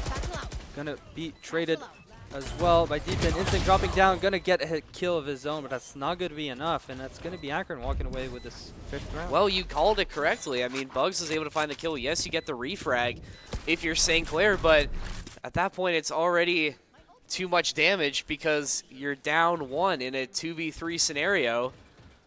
And you could see it on Woody's face on the far end there. There is frustration. Yeah. I feel like they know that this is a team on paper they should beat 9 times out of 10, and right now they're just hanging in there a little bit too closely. St. Clair, whenever they seem to get the advantage, they just find a way to squander it in the next round. So they just really need to find a way to get a handle on things as we head into round number 11, almost at the end. But, Carl, I see the op in JP's hands. I was going to mention. First time we've seen JP bring out the op this game, and I'm hoping to see some major moves, some big money moves from JP. Going to miss that first shot, but already that's some intel gain for St. Clair. Yeah, intel gain for St. Clair, but also intel gain for the side of Akron. I mean, we know they have an op on the attacking side here. Going to be interesting to see what they're willing to do as we see 5-man walk-up C from the side of St. Clair, potentially looking to hit that C site. And, hey, we took that first shot on the Vise, and it seems that everybody has just left the site deserted. I mean, we saw the Viper and the Vise both leaving the site, and now St. Clair stepping in to claim the seaside of their own. Might be a bit of a wasted ult. Ooh, he does hit the fadeaway on Reggie, and good on the hot swap to find Bugs. So those 2 picks from Instinct going to create a lot of space for St. Clair, but Shepard going to be that next guy in. He's going to find Instinct. He's going to take revenge after that double kill. Spike is down. Akron, they're going to have to hustle back into the site. See if they're able to get anything. This fade ult going to come through for the side of St. Clair, but still no moves being made from Akron. They are playing this very, very patiently, and JP, he's going to hit that shot. Good through the smoke, and all up to Vorsies now, and St. Clair just going to pounce and attack. They find round 6. Let's see if they can end this with a 7. Yeah. I know you were gonna. I know you were thinking. Nice one, buddy. Nice one. I tried. No, I mean, I think that was by far St. Clair's best round so far. Like, you see them taking that first. I think their macro was just excellent this round. You see them taking that initial contact on the C side of the map, and then not afraid of the contact. They're just going to push through and go hit the C side regardless. And they were right. The site was left deserted, and it was clear. So they just took it for free and then used their ults as leverage and carried over the round. Sometimes it really just is that easy Yep. to get it done. And now you're in a bit of an awkward spot if you're Akron, because this is not a full buy. This is a, this isn't really the situation where you want to bring a half buy when you're trying to fight tooth and nail, and you have had a very solid defensive sided Lotus. I think ending a half down 2 with St. Clair potentially on this stronger defensive side, you don't want this to happen, but they're going to be left to the Stingers. 1 Phantom and a Vandal. Yeah, one thing interesting to point out here is this is the last round, and I mean, even though they do have the Stingers, Regenator has this showstopper of his own, as we're going to see Instinct pick up his first kill. And here comes the showstopper we've been talking about. He's going to look for that trade here, going to use it to stall for some time. Might not be enough to save his life just yet. Okay, that could have been worse. I think if you're St. Clair, you just bait out this ult a little bit, and Instinct, you're happy with this. Once again, is going to go on a little bit of a lurk. He's going to call him that B site is clear now that DTN has taken a bit of a dirt nap. That's going to give Till a chance to plant on this B side. 3 left standing for Akron. St. Clair's been very good at defending this B site, although with a little bit of a hiccup earlier on. But St. Clair looking fairly poised. You do have the gun advantage currently. These ults that we've mentioned are going to come into play here. Bugs popping the Steel Garden, and now with the Viper Spit as well, going to try to go onto this bomb. But now she will also fall. Seth picking up a massive kill here onto Shepard. JP able to find that wallbang, and Woody's going to close it out, and that's 7-5 half for St. Clair. Yeah, that's a really good response. I was getting a little worried there when Seth falls, that sort of last line of defense at the goal line, but you just got to trust when JP brings the op to the table. You know he's going to get active once he brings that into the server. And I think that was the biggest pick right there, was Instinct being able to free up that B site as a whole. Really, really solid stuff. I think Instinct definitely, I mean, he's got 15 right now, Carl. I mean, he's having a legacy half for St. Clair right now. And if we can stay consistent with that throughout this entire game, he might be the X factor to put St. Clair over the edge. Yeah, I feel like Instinct would definitely be my MVP so far for this first half at least. I mean, I'm really impressed by how he was able to find all of those timings on this attack half especially. We saw him in CT spawn at least 3 times this half, just, creeping up and getting behind enemy lines and being able to get that value. It's really impressive, and we're going to see him trying to get behind enemy lines again potentially here. This is a great route spot for Instinct, and this pistol all of a sudden becomes so important for both of these teams. I think I'm going to call it right here. I think whoever takes this pistol is going to win the game. I think that is how much I'm. Nice shot by Vorses, but now it's Instinct. They're not going to clear him out. He has a lot of potential. He's going to get the first, the second, and the third. Instinct picks up the 4K, and that's a pistol round for St. Clair. I mean, what more can you ask about them? And I mean, who else to do it but Instinct? I mean, just count him up right there. I mean, Shepard he's still keeping Akron in. It doesn't have the spike. It's gone cold, and St. Clair in complete control. But I think if you're Shepard, you're just trying to make this as expensive as you can for St. Clair because Instinct putting up Braun-like numbers in Lotus to start this series off. I mean, we called it. I mean, he's in a great rat Right. spot, excellent trigger discipline, and he's had 30 the hot seconds hand. left. And Come on, get it. Get the ace. Come on, I mean, Instinct. he's the first one there. I mean, Get it. There we you go. go. I mean, who else There would we it be than Instinct? And Hell yeah. and unfortunately, he's in the nest by his lonesome. So He's I mean, gonna I have to celebrate on his I guess own, he can get as loud as he wants if he's in the Nexus. You know, hopefully he's not disturbing. I don't know who's in Nest 2 right now. I don't know if it's, you know, the Overwatch team or not. But we get a replay on this again. This creep up. JP just showing a little bit too much shoulder on this jiggle peek, but 2, 3. Instinct, Wow. he's tip-tapping away, and look at that, just precision across the board for Instinct, making it look so easy for the side of St. Clair. And now if they can take this conversion, they're going to be in a really good spot for the rest of this Lotus game. Yeah, most definitely. I mean, I think here, if you're St. Clair, just trying to play this round slowly, and Instinct just going to found a lucky shot through this Viper wall here, giving them the upper hand that they already had with those better guns, but now just securing their foothold even more. Be Sev now. Gonna be hiding with this SMG. Both Fade Dogs. Potential walk up here on Instinct. D10 creeping up into this corner near stairs, and I don't know if Instinct is expecting this. He's walking out, and D10's going to be able to find that kill. Paranoia's going to come out, going to hit both of the St. Clair players onto A side here. Smoke going to come out, try to buy some time, pick up that Outlaw. That could be a big difference maker as well. You give Akron another upgraded rifle. I mean, we're just getting some more words now. Is that Woody disconnecting mid-round, but the round is continuing. So I don't know what the rule would be. I think if down A. so, this is not a 2v2. This is a 2v1 That's going to be right now interesting, because yeah. JP is the only one Spike left planted. for St. Clair. And again, yeah, I don't know how this is. I don't exactly know how this is going to pan out. I'm assuming if JP wins this, we're just going to keep on going. If not, it might have a little bit of a match medic, a little bit of a tech pause here, but we'll see how this pans out as JP. Oh, Woody's back. Okay, so never mind, he's back. Just when you thought, like Gandalf showing up at Helm's Deep, Woody's gonna show up when he's needed most, and gonna cut one with the Guardian and the second one. Disconnect be damned. Woody is gonna salvage it for St. Clair, and I mean, you could see it. I mean, this was just an absolute clutch save coming through. I mean, always going to be something weird happening on April Fool's Day, but hey, we'll take it. St. Clair come out on the other side of it. That's a round if I've ever seen one. I don't know why we're putting crickets on that. I don't know, what did I say? My pros just having some fun in the back. I mean, what can I say? Man. This is... Oh, okay. There were crickets for Akron. He's clarifying. I see. Now, how am I supposed to know? I don't know. I didn't know either. I should have just guessed. I should have just guessed. I gotta give a shout out to Tilla though. That double with the pistol there. I think. Yeah. Leading it into a 2v2, I think making that salvageable for St. Clair, because I think either way or any other situation or scenario that would have been pretty disastrous.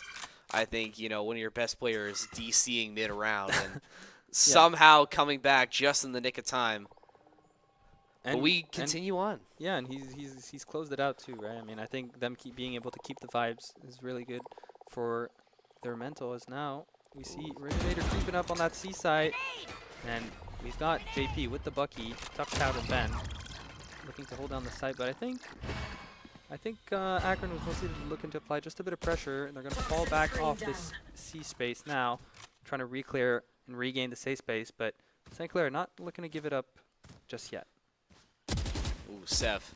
Again, a little too overzealous with these jump peaks, but those comms come through, and Till's going to be able to clean up Shepard and find Vorses as well. Till continuing to make a big impact. Another solid double, and he's just going to try for more, but not going to be enough. Damage is still done, though. Akron on the move. Space has been created, and they are moving with authority right now, just mowing through Sev.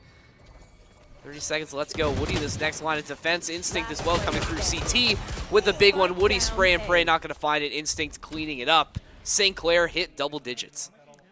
Wow. I mean, very good round from St. Clair here. I mean, this was very good setup on the rubble. Sorry, preventing that reclear from Akron and not letting them get back in so easily and get that control back of the map. Really preventing them playing together, using their utility well, and I mean, closed out the round.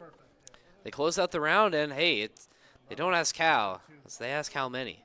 Yep. And St. Clair, like we said, they've hit 10, and I don't know if we missed it. Did Akron call a timeout?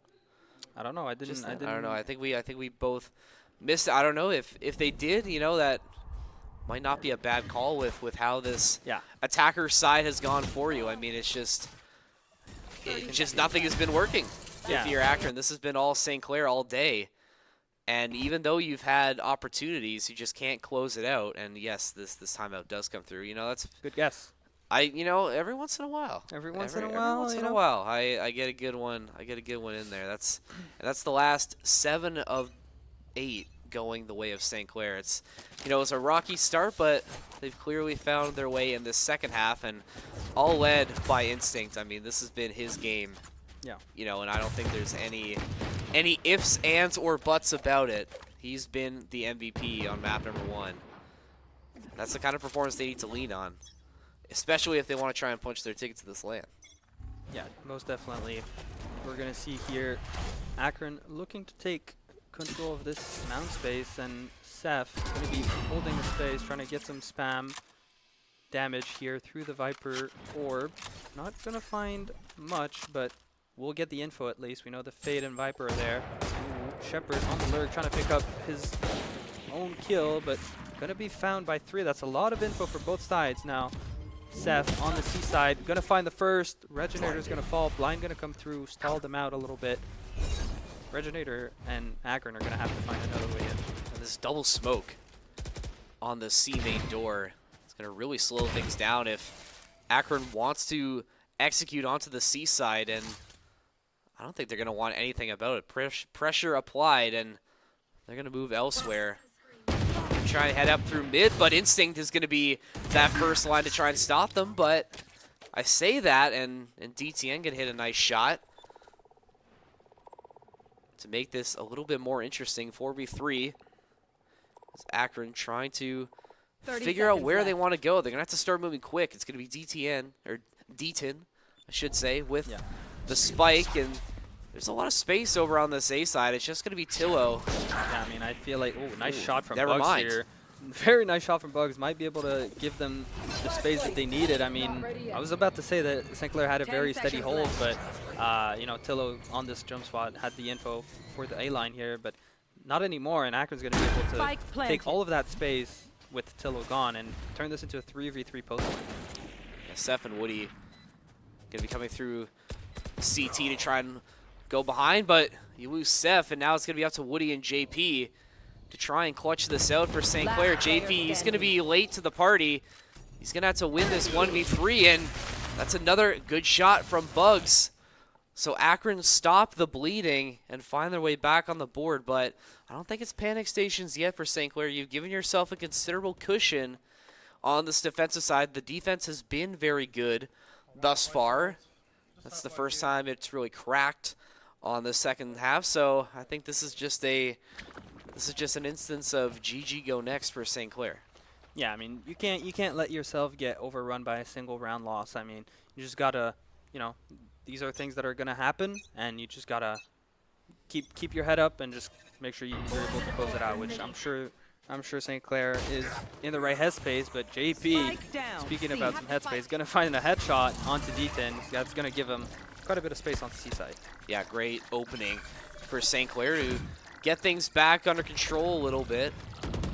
But Akron still trying to put pressure towards the C side, sort of what we saw the last time, but JP's going to be up in a power position, and with this Guardian, he could definitely fry up a little bit as this ult goes through. It's not going to hit anybody, and Race is going to hop through, and JP is still going to be good for the pick and a hot swap to the Vandal as well, but he's just going to be simply overrun by this Akron attack as they're looking, or they're not looking anymore as the spike has gone down cold, so Akron now in a really tough spot. They're going to have to be forced through this harbor smoke And with the spike in control of St. Clair, they can just hang back and wait for them to come to it.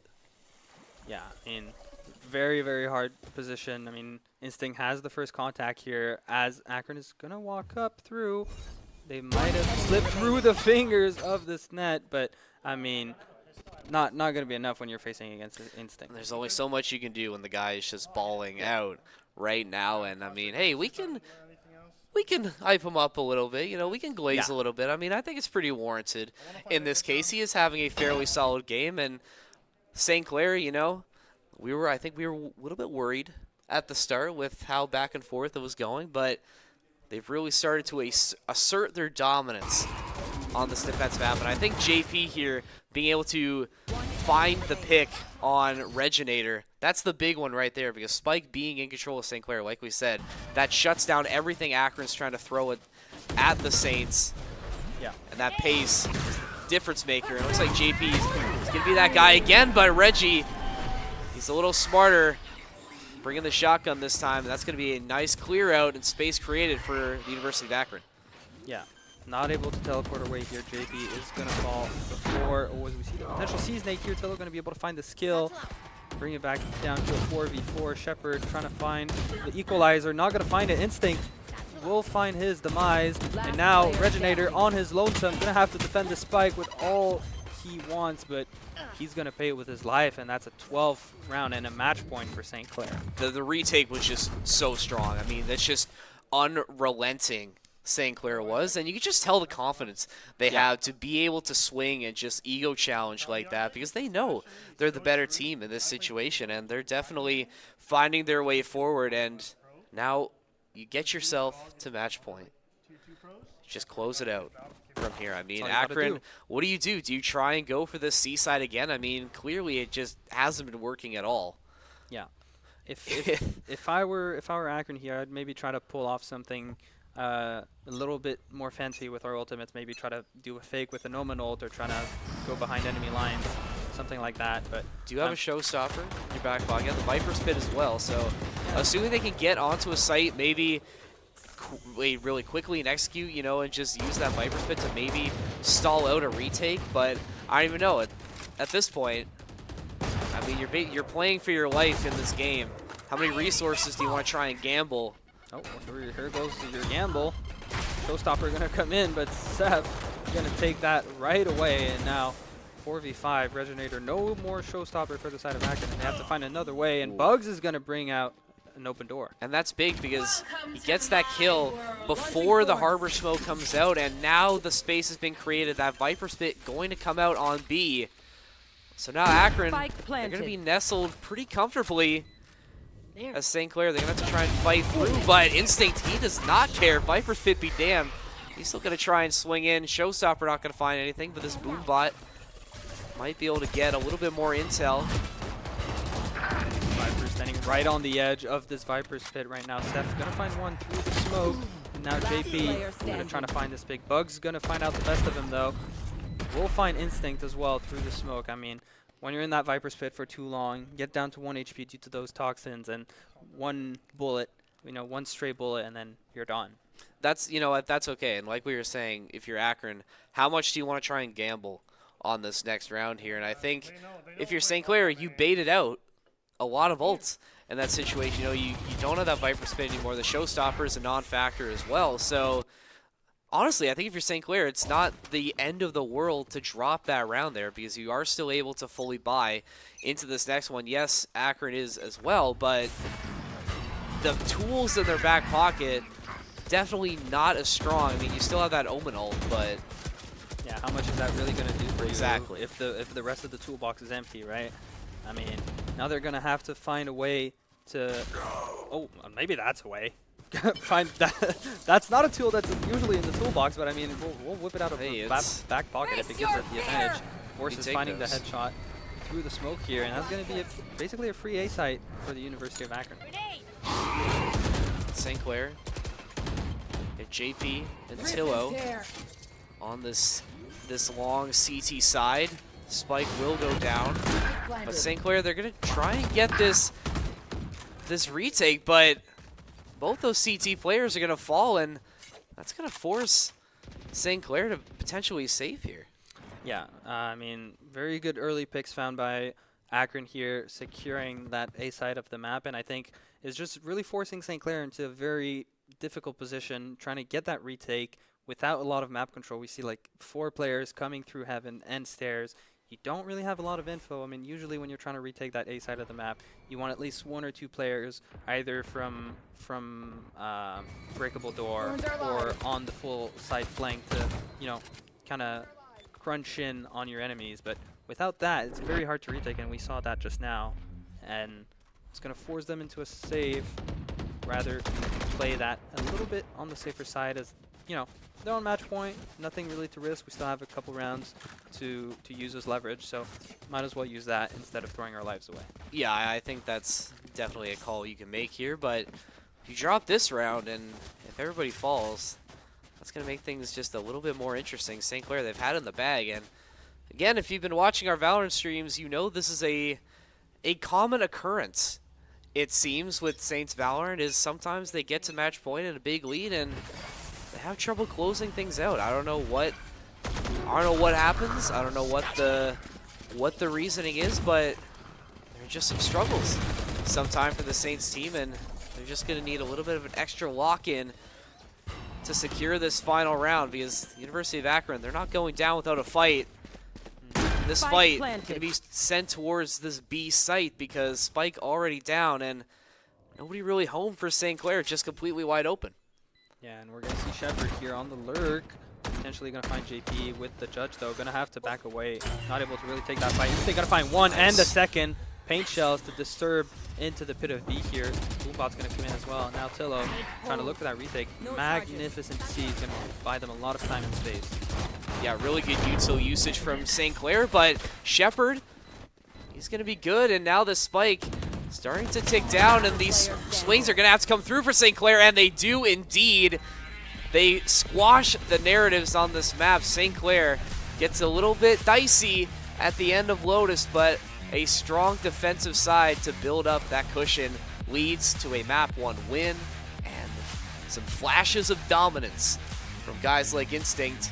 Should set up St. Clair for a nice night at the office. Yeah, definitely. I mean, I think St. Clair played that latter half of the round there very well. You know, playing around that player advantage and those bodies very well. Just jumping into the fray, not afraid. Let's get those trades. Let's get in there together and close out this map. And that's what they did. And now they're up 1-0.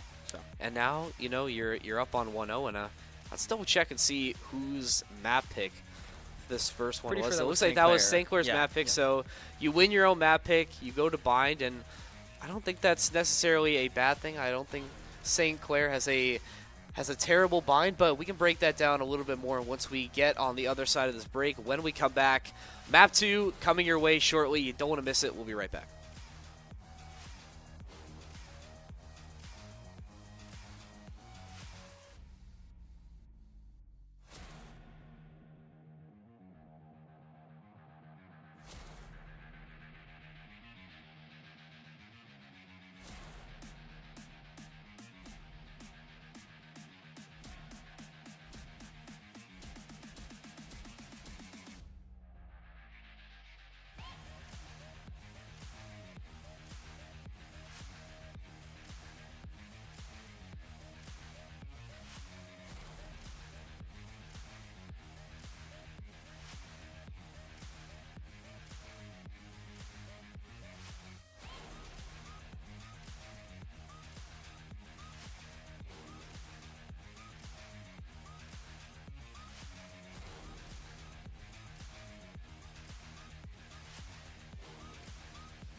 Everybody get come around with the everybody get down. That's right, that's right. Everybody get down. Everybody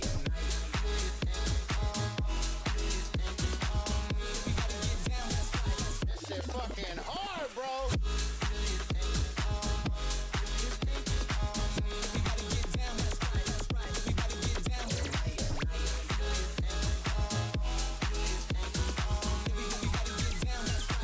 Sorry to everybody else that gotta go after that.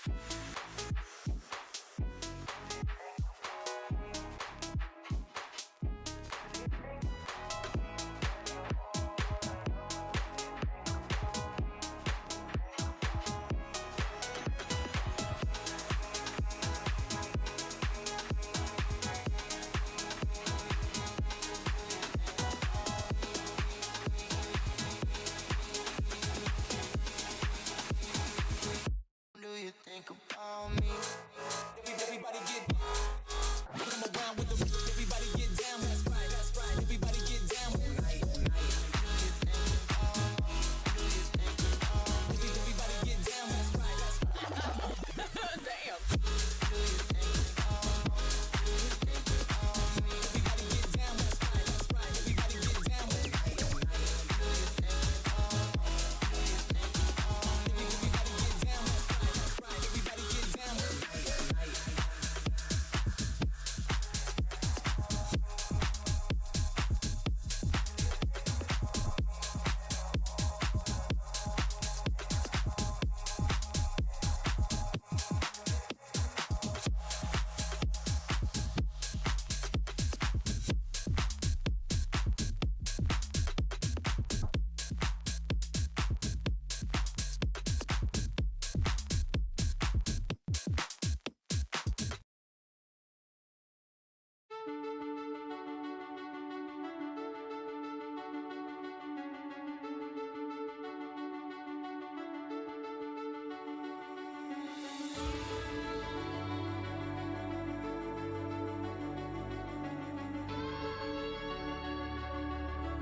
Well, guys, we're back. once again after a short break, and like we promised, a second map is on the way, post-haste, or so they say, and we can kind of break down this first map for St. Clair. I mean, we kind of mentioned it already. It was sort of an Instinct Legacy game, but I think there's a little bit more to it than that. Yeah, there's a little bit more to it, but I mean, I've got to point out Instinct first. Jeez, I mean, look at that. 423 ACS. Look at that ACS, gentlemen. Man. 423. That's like... That's crazy. What's the map on this? That's like at least 200 ACS above Hey, anybody else on that? I should point out his score line. That's a palindrome right there, 31-13. Good one, Evan. Thanks. That's the kind of rock solid analysis you get here Good at Saints Gaming. Hey, you want another? I mean, does that count as a palindrome? Woody and Tillo? It's kind of like a reverse, you know? No, that's not what a palindrome No, I know. is. It's like you read it forward and backwards, and it's the same thing. But like they had the reverse. It's mirror, whatever. No, okay, whatever. Anyway, yeah. Good I analysis, mean, guys. Good analysis. Prod was saying that no, it probably is just an Instinct Legacy game. But again, you know, we try to break down a little bit. I think that definitely is sort of the driving force for a lot of what St. Clair was able to do. But I think their retakes on defense were so strong. You know, there are a lot of times where it did look a little bit shaky, I think, on their attacker side. But even despite the struggles, you know, you're able to find ways through and get out on the other side of it okay. And I think that says a lot about the mentality this team has. You know, even when the going gets tough, they are still able to fight forward and create, you know, good progress in a game where, you know, like, you know, we said that, you know, this is probably a team that 9 times out of 10 they should beat pretty handily. And Akron, to their credit, they fought really well.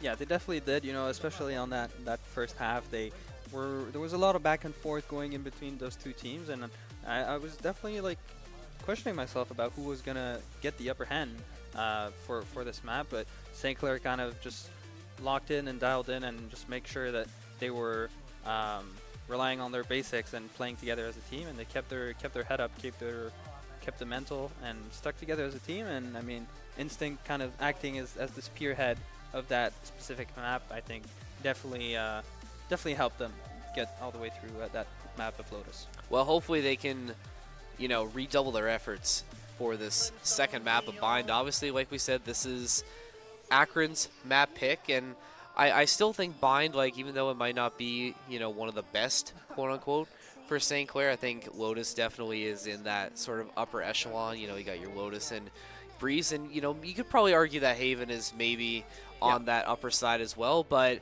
this is still a St. Clair team that we have seen success on Bind before. What do you think St. Clair needs to do to ensure they come out with a win? And obviously we can use Agent Select to really break it down a little bit further.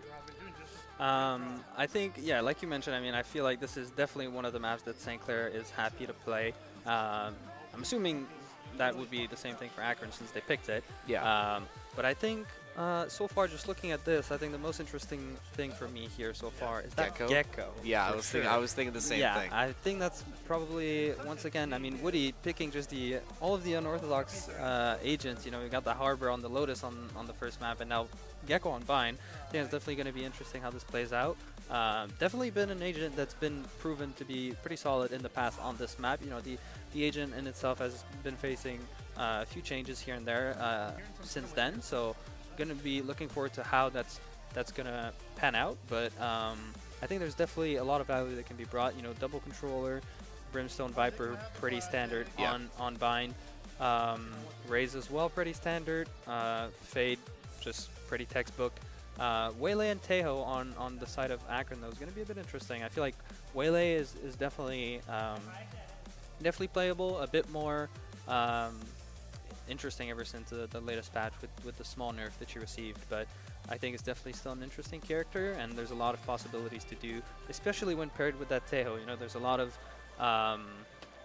ultimate combos you can do with that, you know, Tejo ult, Waylay ult. You got the two big lines of waves of utility that can just completely massacre a full round if you use them properly, right? Well, Tejo has been an agent we've seen Tillo bring out on this map before, and obviously not feeling it today, but, you know, we've seen with previous history that this is an agent that definitely can. Okay, if he can make an impact. This is the horn to the Clair that we're heading into game. You know, I believe that's it's what funny. It is. Like I don't know how loud it is on stream, but at least for me, it's like it's so quiet in my ear. Me too. Actually, no, I probably shouldn't. Never mind. What'd you say? How's your night going? Pretty good. Well, that's good. I mean, if Prod wants to join in, I mean, sure. I mean, Hey why guys. not? Hey guys, Director here. How's it going? Hey, pretty good Director. over Be right back. Owen, what have you been seeing for St. Clair? I mean, maybe I'll get your thoughts on map number 1 quickly.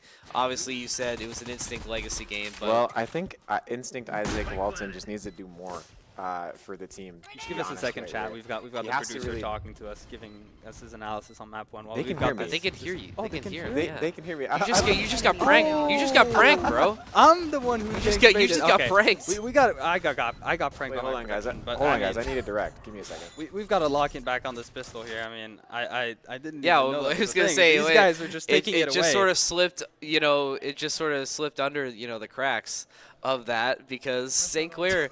They let the spike plant go through, but a really solid retake coming through to let them take that first round.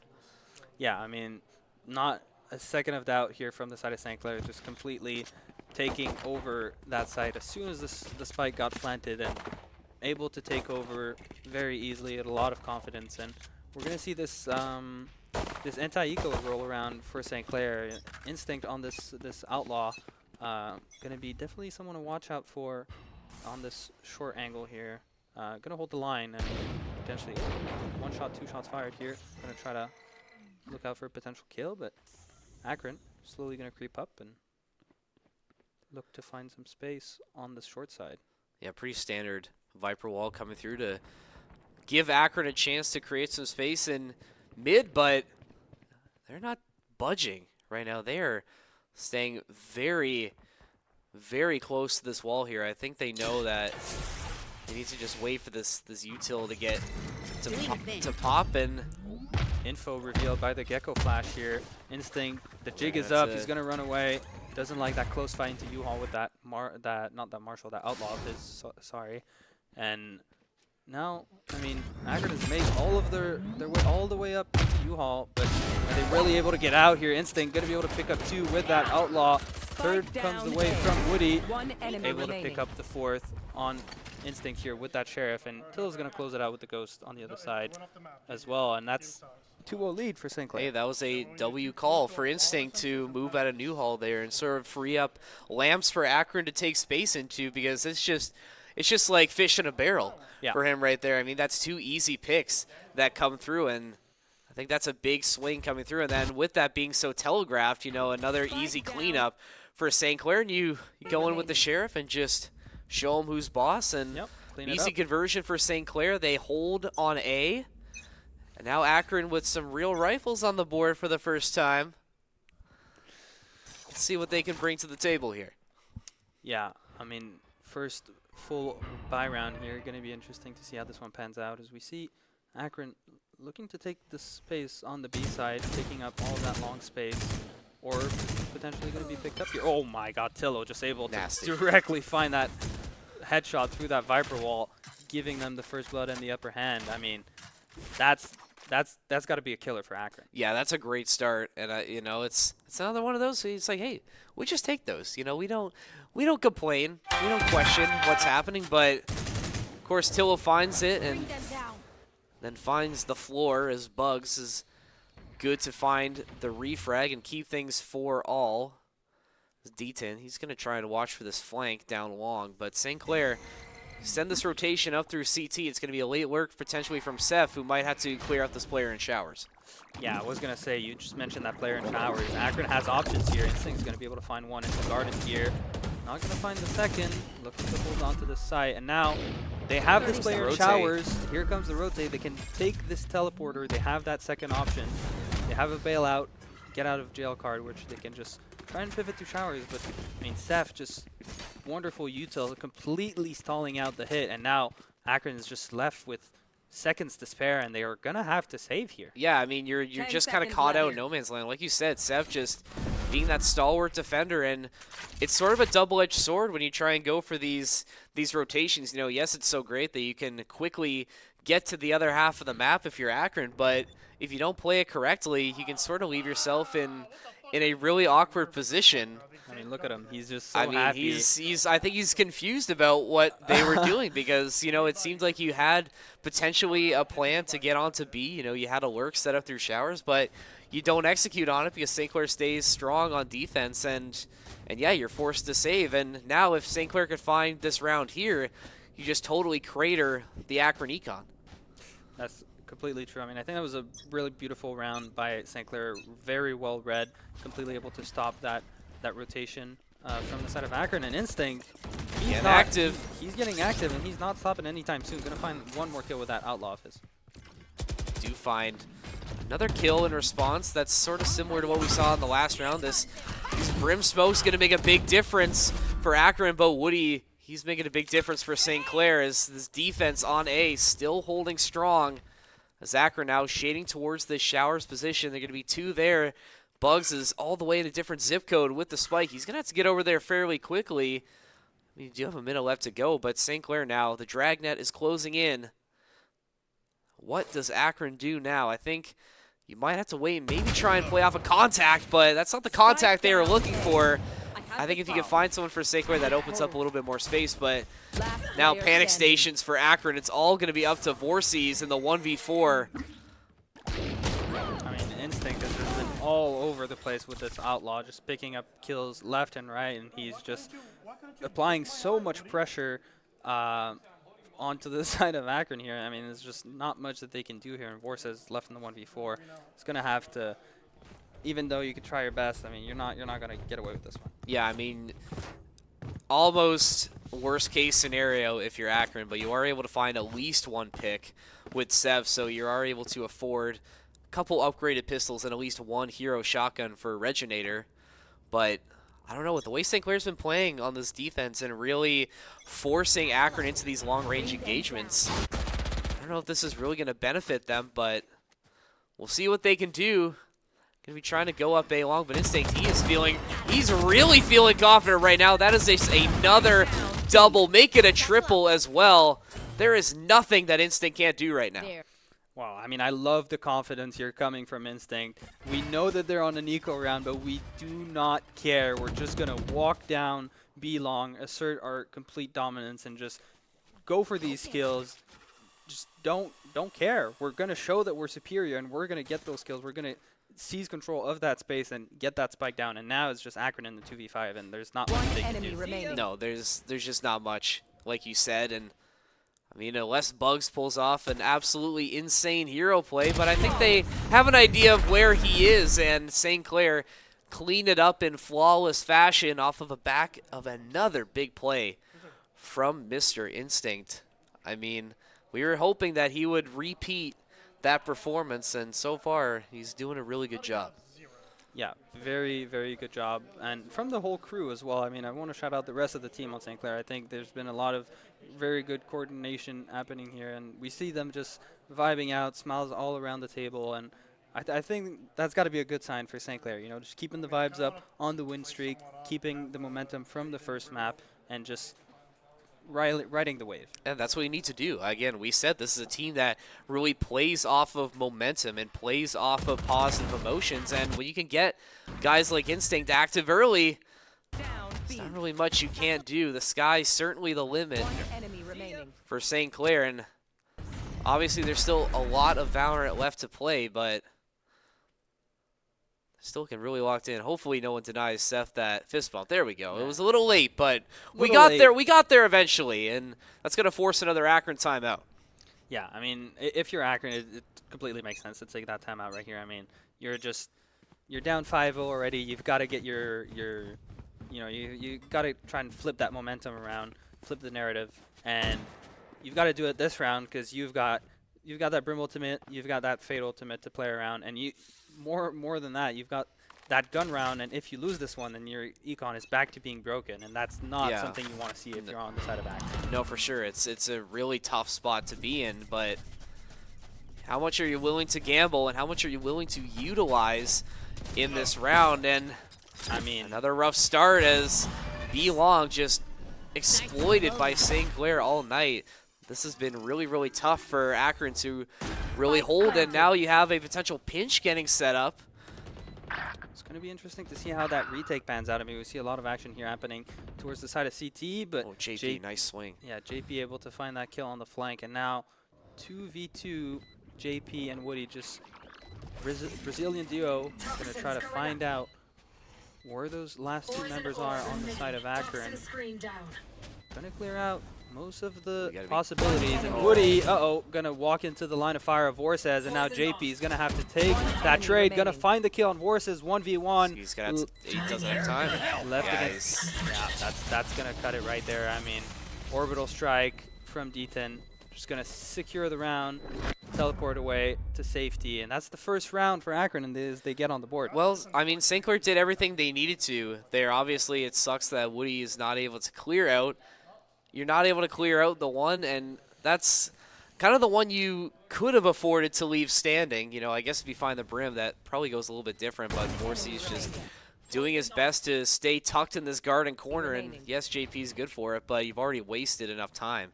If you're Akron, and I guess the silver lining for St. Clair is you do bait out the brim ult, at least in a round that might be okay to drop out, and for Akron, they stay afloat for just a little bit longer, but still a lot of work for them to do. Their econ still needs a lot of work to get built up to where they'd like it to be. So if St. Clair can respond with another win, they're still in a pretty advantageous position as we get to the latter half of this first half. Yeah, that was a small interesting interaction. I don't know if you caught that, but the crab from Tejo kind of headbutted the the molly from Viper there. I don't know if that was intentional or if it really impacted, but I mean, little you know, action going on the side of B Long, trying to fight for the space as we see Akron slowly rotating back towards the short side, and St. Clair dialed in to hold that space as Instinct still holding the space, and now Ultimate comes in from Akron. Waylay's just going to step in, but Instinct does not care. Slow me, deafen me. I'm going to get one. I'm going to get two. Force is going to be able to find the trade, though. Walking in. Spike down, and now Akron's going to walk onto the site and find this bomb plant. Find this plant, but St. Clair is still with the numbers advantage right now as Akron doing their best to fight Shepard with the double, make things interesting. JP, another chance to clutch. Spike's still down for Akron. They have not recovered it yet. They do get it in Bugs' hands finally, but it's Viper Spit going down for Akron. Spike planted. Let's see if they can take advantage of this now as JP on the outside looking in, trying to find his way in. It's going to be very hard to retake here. Viper versus Viper, though. Interaction not going to be able to find the kill as Shepard comes out on top, and going to find the best out of JP for the second round for Akron. Shepard leading the way for Akron, and that's a critical round for Akron to keep themselves afloat in this game. You build up that econ again, and I like this ult usage again. You sort of neutralize Instinct. You know, he does get away from the initial ult, but that does give the intel to Akron as to his position, and just continuing to invest. That Viper's Fit obviously making this retake so difficult for JP, and that's 2 in a row now for Akron. Their first success, first real success on this attacker side. Look at this. Ooh, Instinct trying to get a little bit active again, and it's not going to work out as Reginator. He's going to find first blood. Definitely something you're looking to find if you're on the side of Akron here. That first blood is going to be very crucial, and D10, talk about that first one. Going to find that second blood. Might get traded here by Tillo. Yep. Going to swing denies out. The smoke as well. Yep, denies the smoke. And that's no smokes anymore for the side of Akron. Tillo left on his lonesome here. Going to try to defend the space, but will fall to Shepard, and that's bomb going down by Vorses. Yeah, really solidly played. You know, you sort of bait out Tillo with the waylay and just hit a classic 3-2-1, and another 1vx situation for St. Clair, and I don't think Woody really has the means to really fight this. He's just going to force the save here. So Akron showing a little bit of fight as we get into the latter portions of this round. I mean, you can maybe try and find some exits if you're St. Clair, but clearly things starting to work out and click together for Akron. St. Clair needs to try and stop the bleeding and come out on the other side of this half with a positive number. Yeah, Woody is going to have to find the save here. I mean, overall, St. Clair's economy is still pretty healthy with that 5-round lead that they were able to find at the start of this half. As we see them, you know, just staying focused here and going to have to find a way back into this game and trying to flip that momentum around once again. And, you know, that just got kind of shifted over towards Akron's side, but I think they're still definitely not in a bad shape. No, I don't think so. I think Akron, they're just doing a good job at changing the pace, and they're able to find these initial kills, which creates so much space for them to, you know, to work with. And I think maybe the game plan is, you know, if Instinct's the guy who's just getting everything done, then we just need to make sure we shut him down as fast as humanly possible. But it's hard when you give the man a showstopper and you make him so aggressive, because that's what can happen if you leave him go unchecked. Yeah, I mean, talk about getting things done. Instinct is going to get in there and get things done. As now Reginator going to try and get that first kill onto Seth. Instinct will find the trade, though. 2 on the board for Instinct so far this round. Showers now in control of SCC. That's going to force Akron to try and play the short side, but I think St. Clair definitely ready for it. You do have some util to work with if you're Akron.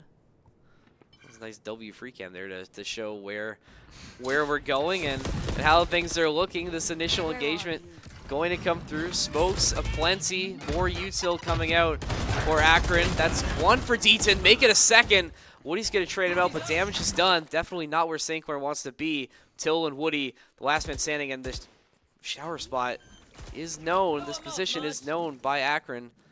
I think Tillo is going to be the most interesting variable in this upcoming fight. Yeah, I mean, gonna spot out the first kill, gonna go for the trigger discipline onto the spike planter, gonna take it off, and now, I mean, very good stall utility from the side of St. Clair. We had the mosh pit, we had the wingman, we had the eye, now the kill came out, now they're gonna go for the regroup and go for that 2v1 onto the shower side. And if you're Bugs, do you try and clear out Showers, or do you just try and force the plan? And unfortunately, you're in a tough spot now, and Woody, he's just going to full send it right towards Bugs, and Tillo will be the one to pick it up. That pressure from Woody forcing Bugs into an uncomfortable position. St. Clair right the ship and wrestle that momentum back. Yeah, very well played from St. Clair here. I love how they play that 2v2. I mean, getting the upper hand with that first kill, and then deciding to group up together instead of giving those 2 one-on-ones, you know, trying to play to our advantages and, you know, playing off of the initial advantage that we got from the start of this round. I mean, we see it again here. Instinct just picking up those 2 early kills, very crucial for St. Clair to get the upper hand in the first place, and they're able to convert. I think that was definitely getting a little scary.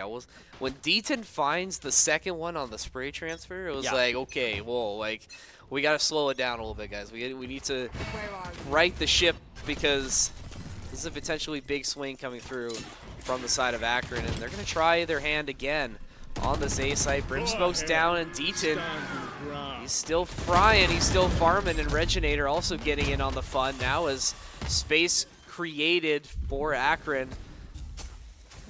Versus isolated in Showers. 1 enemy remaining. Inside of Showers, though, he's going to fall, and that's up to Tillo now into the 1v4 to flush it out.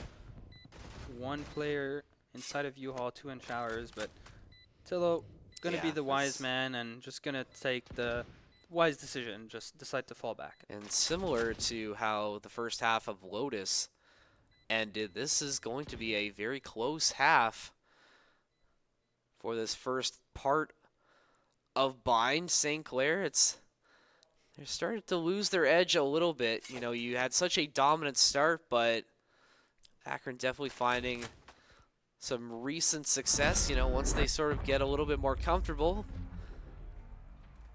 But I think in order to preserve this econ as best you can, you know, now Tillo can at least buy a weapon for somebody in need and keep things going for St. Clair, but definitely need to start stringing together wins again, because Akron getting a little bit too comfortable now. Yeah, I think St. Clair is really, if there's a round that St. Clair wants to win to establish their strong presence for this half. It's got to be this one, right? You're gonna break Akron's economy if you win this round, and you have strong ults to play around too. I mean, you've got the orbital strike on both sides, so gonna have to be careful about that. And we've got JP with the judge, Luka, gonna be able to hold that part of the map down.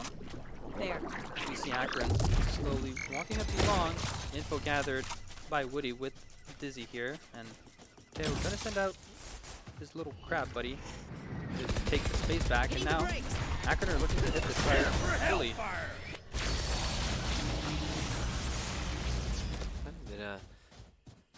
Don't want to say a premature ult coming through, but I guess it does create space, but that's going to be another orbital strike this time for St. Clair to deny this initial plant, but again, kind of like the last one, it just sort of creates a little bit of space for both sides. Woody. I feel like we're kind of in a stalemate here. That's a very interesting position, how both Vipers are just standing chilling out, waiting. They're just If chilling only out. they knew. Waiting for the right time, as we see both, utils getting traded out on both sides. Oh, Seth. Wow. Spike Big kills down coming B. from Uncle Baba here, Seth. Going crazy. Shepard, JP going to be able to find Shepard as Bugs now left into the 1v4, and that's going to probably be wraps on this round for St. Clair. Yeah, I think so, and like you said, that's Unk right there for St. Clair, getting it done. Big double kill to preserve it, and like you said, a little bit of a stalemate, but St. Clair played it just that much better. Yeah. And the ult usage paying off as Sev able to clutch it up with that nice double, and everything coming up St. Clair again, and that's what we had said. You need a round to flip things again, get things back in their favor. JP gonna win that duel with the Vipers, and a nice shot from Tillo getting it done. Best case scenario for St. Clair, you win the half 8-4, go on the attack, win the pistol. You should be in pretty good position to find the win here. Yeah, I mean, patience is definitely a virtue there on that last round. As we see Woody here not being patient at all and picking that kill instantly. Shepard gonna find out the trade, and now, it's just set play from St. Clair, just fully pushing out of that shower space. Bug's gonna pick up the info on two players though. St. Clair trying to find the space on the flank, completely flipping the map upside down, and it's gonna be interesting to see how this round pans out as we see Bugs going all the way back around, potentially trying to find a kill onto Cave, but that's going to be Tillo finding his first of, I believe his first of the round. And now, wait, Instinct, does he expect this? The big wrap around? Oh my god. No trigger discipline from Bugs. That's interesting though. Gonna find one, and now Tillo's gonna pick up the kill, and Seth's gonna be able to find the last one, and that's wraps on that first half. Yeah, great way to end the half. I mean, you find Spike Carrier down right away, and I think at that point, that basically is the nail in the coffin for that half right there, for St. Clair. The game plan is simple at that point. It's just control Spike at all costs.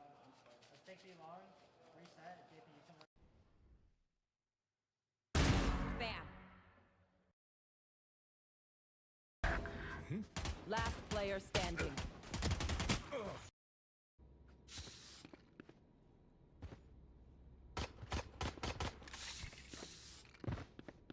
Considerable lead.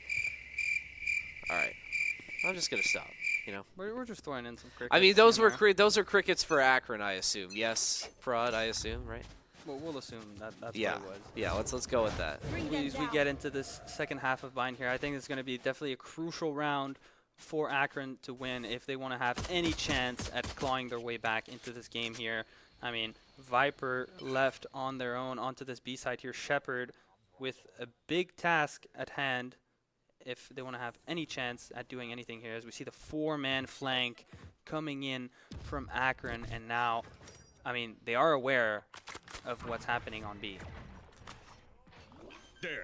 That's going to be Woody. Woody going to be planting now, but this flank going to come through, and Bug's going to find the first and add a couple more as well. This lurk paying off for Akron, and a bit of a disastrous start to the attacker side for St. Clair as Akron. They're going to extend their stay in this game just a little bit longer. JP, sure, you find 2 picks for the road, but at the end of the day, you just can't let that happen. I mean, just kind of throwing some bodies there at the end, just jumping around from the side of Akron. It's a bit interesting, but I think that was a very, very interesting pistol strat from the side of Akron there. Just instantly walking down. I believe it was Shore if they got that timing so quickly. But I mean, look at this: 3 massive kills being picked up by Bugs there. Completely massive. Being able to give them the upper hand, and they're gonna walk away with this upper hand on the gun side for this second round, right? Yeah, and again, like you said, that's kind of critical for Akron if you want to fight your way back in. I mean, obviously, you know, pistol is such a great way to start a half, and you're looking to get this conversion here, but St. Clair still making it interesting. They're going to shade towards this A short side. Still have 4 men up for both sides. They have Instinct on a bit of a lurk now, maybe trying to put some phantom pressure out towards B, as this rotation looks like it might be coming through for St. Clair, but I don't think all their ducks are in a row just yet. Yeah, I mean, slowly looking to work the map. St. Clair going to try to find the space into Hookah, but Seth is going to fall to Bugs. I mean, the Outlaw just so strong on these second rounds, I was going to say, but Bugs able to not only scout out that player into long, but also find a bit of chip damage. Is now going to find a complete kill onto Woody, and now, I mean, Instinct and Tillo left together and have to try to fight their way out of this one, but it's not going to happen. 6th round for Akron.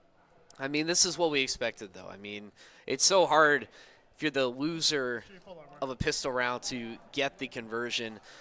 But, I mean, St. Clair played it the way they needed to, right? You sort of put the phantom pressure out near A this time, and you get the rotation to come through, but there's only so much you can do when gun diff is so strong in this case. But now St. Clair get a chance to get things back under control. Have real weapons in hand for the first time on this attacker side.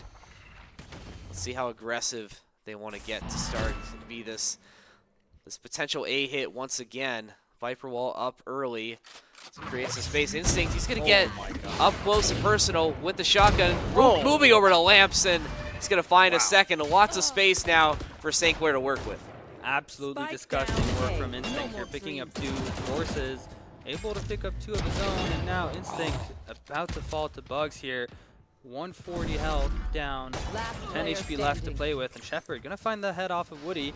Now Seth, the TP'd away as he tried to rotate the B side. He's now left on his lonesome and has to come back on a 1v3 to pick up that bomb in the open. Just an absolute disaster. I mean, it started out so good, but just crumpling is St. Clair's attacker side because they had it in the bag. You had the potential plan as well, but the Showers player, Vorses, going unchecked, finding the double, completely swinging the momentum around. And now if you're St. Clair, things are getting a little bit scary. Akron are really starting to piece together a good defensive side. Yeah, I mean, it was very good, very well started from the side of St. Clair with those 2 kills from Instinct here, but I mean, able to find, once again, that momentum swing back into the middle of the rounds, making it hard for St. Clair, and they're going to have to find something interesting if they want to have a chance at flipping this halfback around. Yeah, this is most likely going to be a tie coming through now because Akron takes the bonus, and St. Clair now back to square one and forced to eco late, and you just can't really afford that this late in the game as this attacker side to try and find something, but that's a good way to start it. A little bit of a wall bang on Shepard, and that's going to be all we see from this hookah position as the rest of the team wants to rotate back towards B out through mid, but that was very interesting. I mean, we saw that. I was going to say that was going to drag at least one player to rotate over to the B site, that first pick, but we saw that Waylay just took the TP there and recalled all the way back to the A side. Now, St. Clair looking to lean more heavily on that A side. Waylay going to rotate out and try to help out onto the B side of the map, but JP is not going to flinch, not going to let go of the gas pedal, just going to keep pressuring onto the A side, and Originator find that heaven in space, going to be able to find a pick, and maybe JP is in trouble here. Watch your head, buddy. You've got someone very close to you. Once the smoke dissipates, I mean, he is just easy picked, and he's going to try and rotate, but the 1v1 forced out now. I think he has an inkling that this last player is in heaven. Waylay going to try and dash over 10 seconds left. with this 1v2. He's running out of time. Yeah, this is, yeah, I mean, if you don't have the spike now, there's just Wow. not much you can do. And it was interesting for St. Clair. They make that eco just a little bit more positive, but Akron come out with the tie. Yeah, I think that was very well played from the side of Akron. Just overall, the macro on that round, just faking the rotate with the TP, then recalling back, and then just making sure that we're able to play around that first blood that we lost, you know, in the first place, and then buying out all of that time in the latter half of the round and just stalling out the time to really put JP in sort of a chokehold where he kind of has no options left. Yeah, I mean, I like where his head's at there. You know, you're able to at least extend this round just a little bit more and get some value off of this eco, but look at the way St. Clair has bought into this. They are fully investing into taking this round, and you just can't afford to drop another one when your econ is already in dire straits. And Akron's defense, kind of like St. Clair, has been the strong point of this bind map, and St. Clair needs to find a way to get back into this. This round is now St. Clair deciding to speed up the pace a little bit here. Showstopper coming in from the side of Instinct, going to speed out Showers. Wele heading back towards Heaven, and now Deaton heading into that smoke. Spike is going to go down for the side of St. Clair. Looking to find the Showstopper on the side of CT. Not quite going to hit. Shot slammed on the side of St. Clair for Instinct, and now hindered. Have to look for those picks. JP going absolutely crazy towards CT though. Instinct going to be able to back him up and is going to find the round that St. Clair desperately needed. And a good way to get that as well. Going flawless, building up that econ again, proving to the doubters that they are still here to stay. And I liked what you said about really changing the pace and trying to make Akron uncomfortable. Just taking the Showers position, utilizing that attack side up, and you're going to be able to keep it at least for another round. As St. Clair's staying afloat, treading water, and that's a big kill right there. I mean, Deaton just not able to swing with that own. That could have been absolutely devastating if he let that go unchecked, and another timeout force for Akron. They're not willing to let it pass.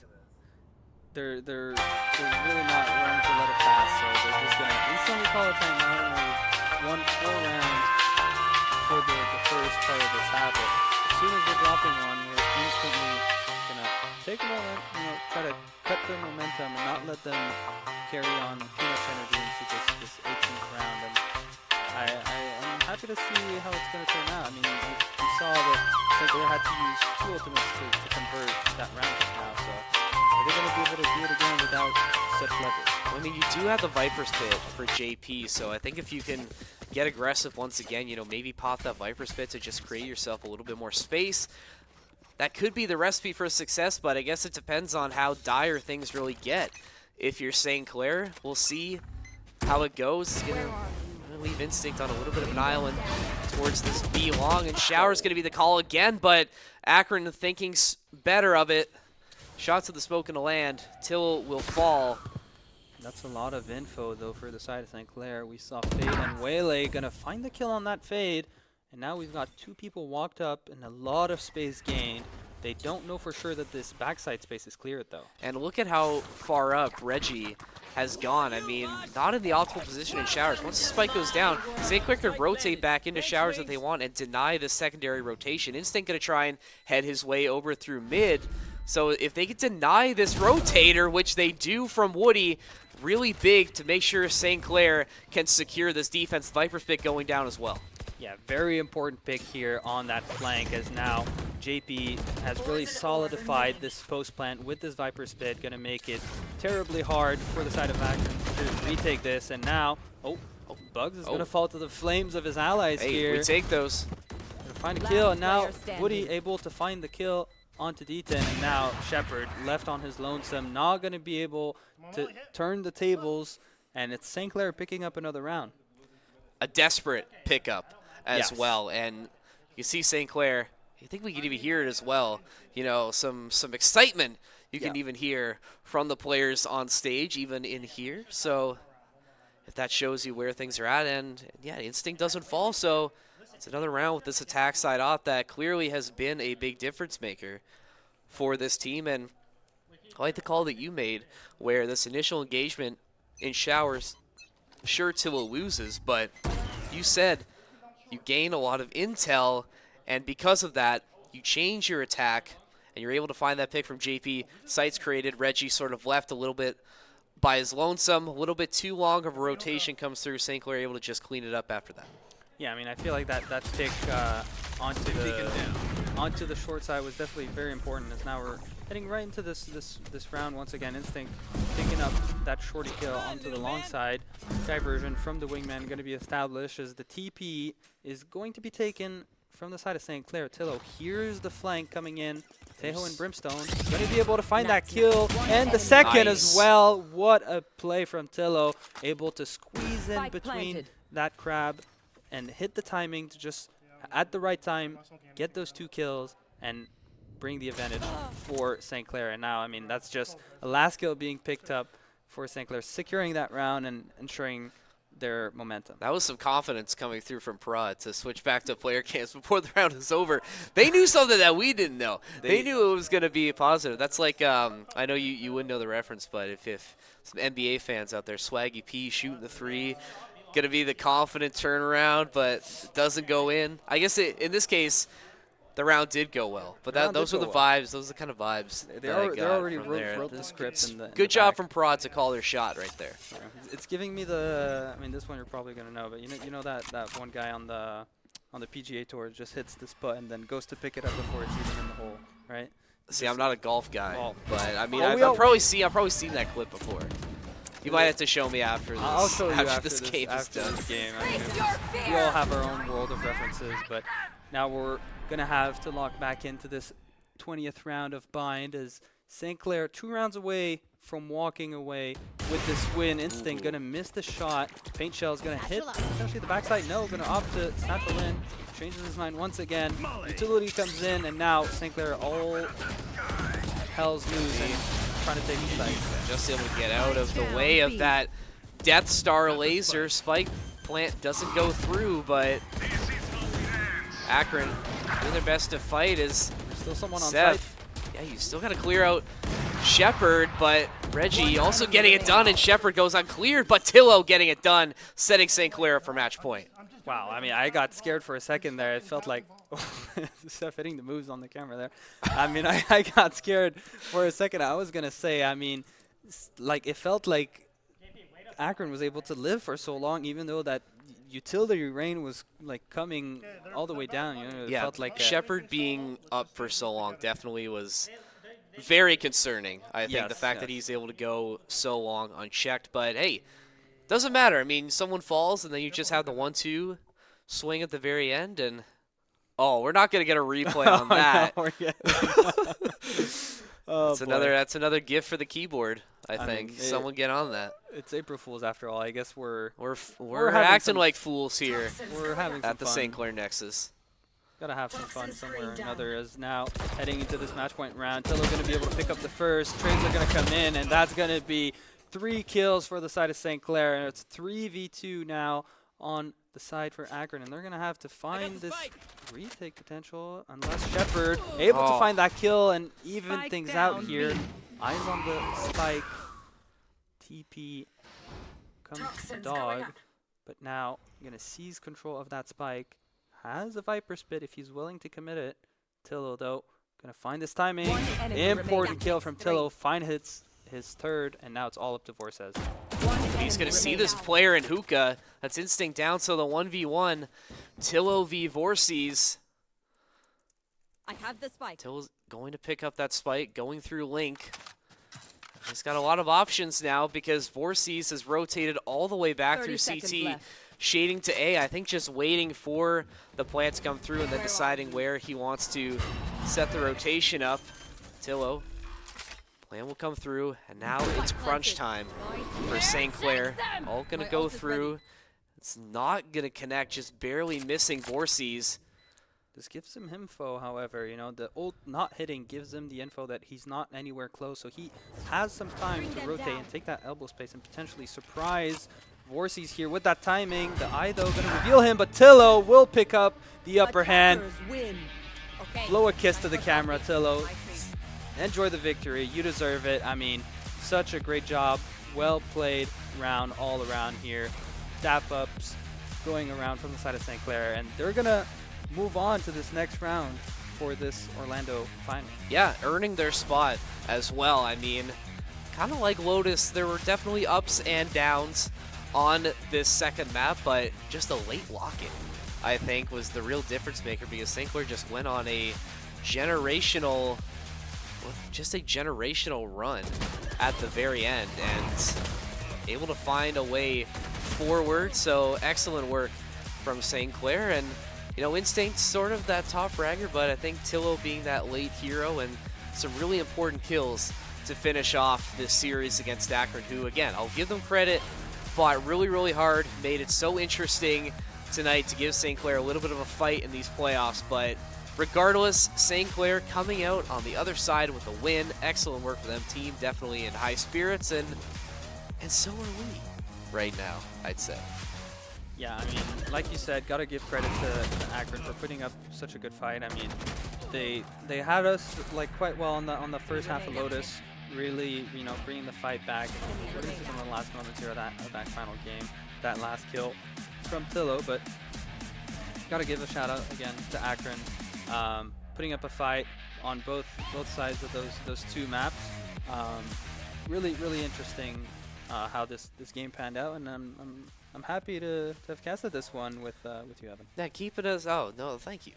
You know, keeping us on the edge of our seat, I think is the best way to say it, really. And hey, it's okay to have a little bit of drama from time to time here on these Valorant streams, because you know we want it to be interesting for this team. And you know what I'm interested in now is where they go from here next. You know, obviously, again, you look towards Orlando land, whatever you want to say, and there are gonna be some big teams that you're gonna be running into, and Some really tough opponents. Like we mentioned, there have been some ups and downs with the St. Clair team. They've struggled against the sort of the top brass, you could say, of collegiate Valorant. So if there's anything left in the tank for this squad, it's going to be a real test to see really what they're made of. And, sort of when you talk about like the potential future of this team and this, this current roster, it's going to be a real test to see where we go from here. But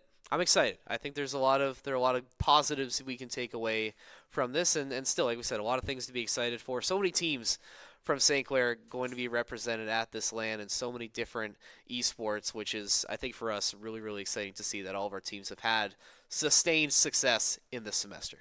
Yeah, I mean, like you mentioned, I'm just going to touch back on that first point you made, but I think there's a lot of that was an interesting match, and we were able to find some pressure back and forth here and there, but I feel like the toughest is still up ahead of us, and we're going to face those big teams with such as Winthrop and Maryville, which is going to be interesting to see. But what I'm interested to see right now is this interview that we've got ready with JP. So let's take a look at how our buddy JP is doing over there, as we've got JP ready on stage with us.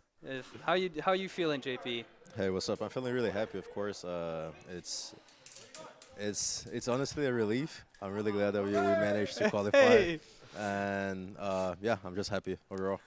No, that's great to hear. And I mean, I think the biggest thing that really stands out to me in this game is, talk to me about Instinct. I mean, the guy just went absolutely nuclear on both maps. I mean, just walk us through what were the comms like with him? I mean, it just seemed like he was playing on such a different level tonight. Yeah, honestly, I'm glad. Like, he popped off. I remember on Bayern, second map, I think was like the 5th round, and I was joking because I had 0 kills, 0 assists, and 0 deaths. I literally had seen no one, and Isaac already had like 10, 12 kills. And same thing as Lotus. I couldn't step up individually tonight, but I'm glad Isaac did. And yeah, he just showed how amazing he is. Well, I mean, it's definitely love to see that, how you guys are able to work together as a team to close that map out. I want to ask you, what was, you think, the main takeaway for you for this game? What made it so you guys were able to really turn the tides around? You know, we saw you guys maybe struggling a little bit more towards the start of those maps. What made you guys able to close it out in the end?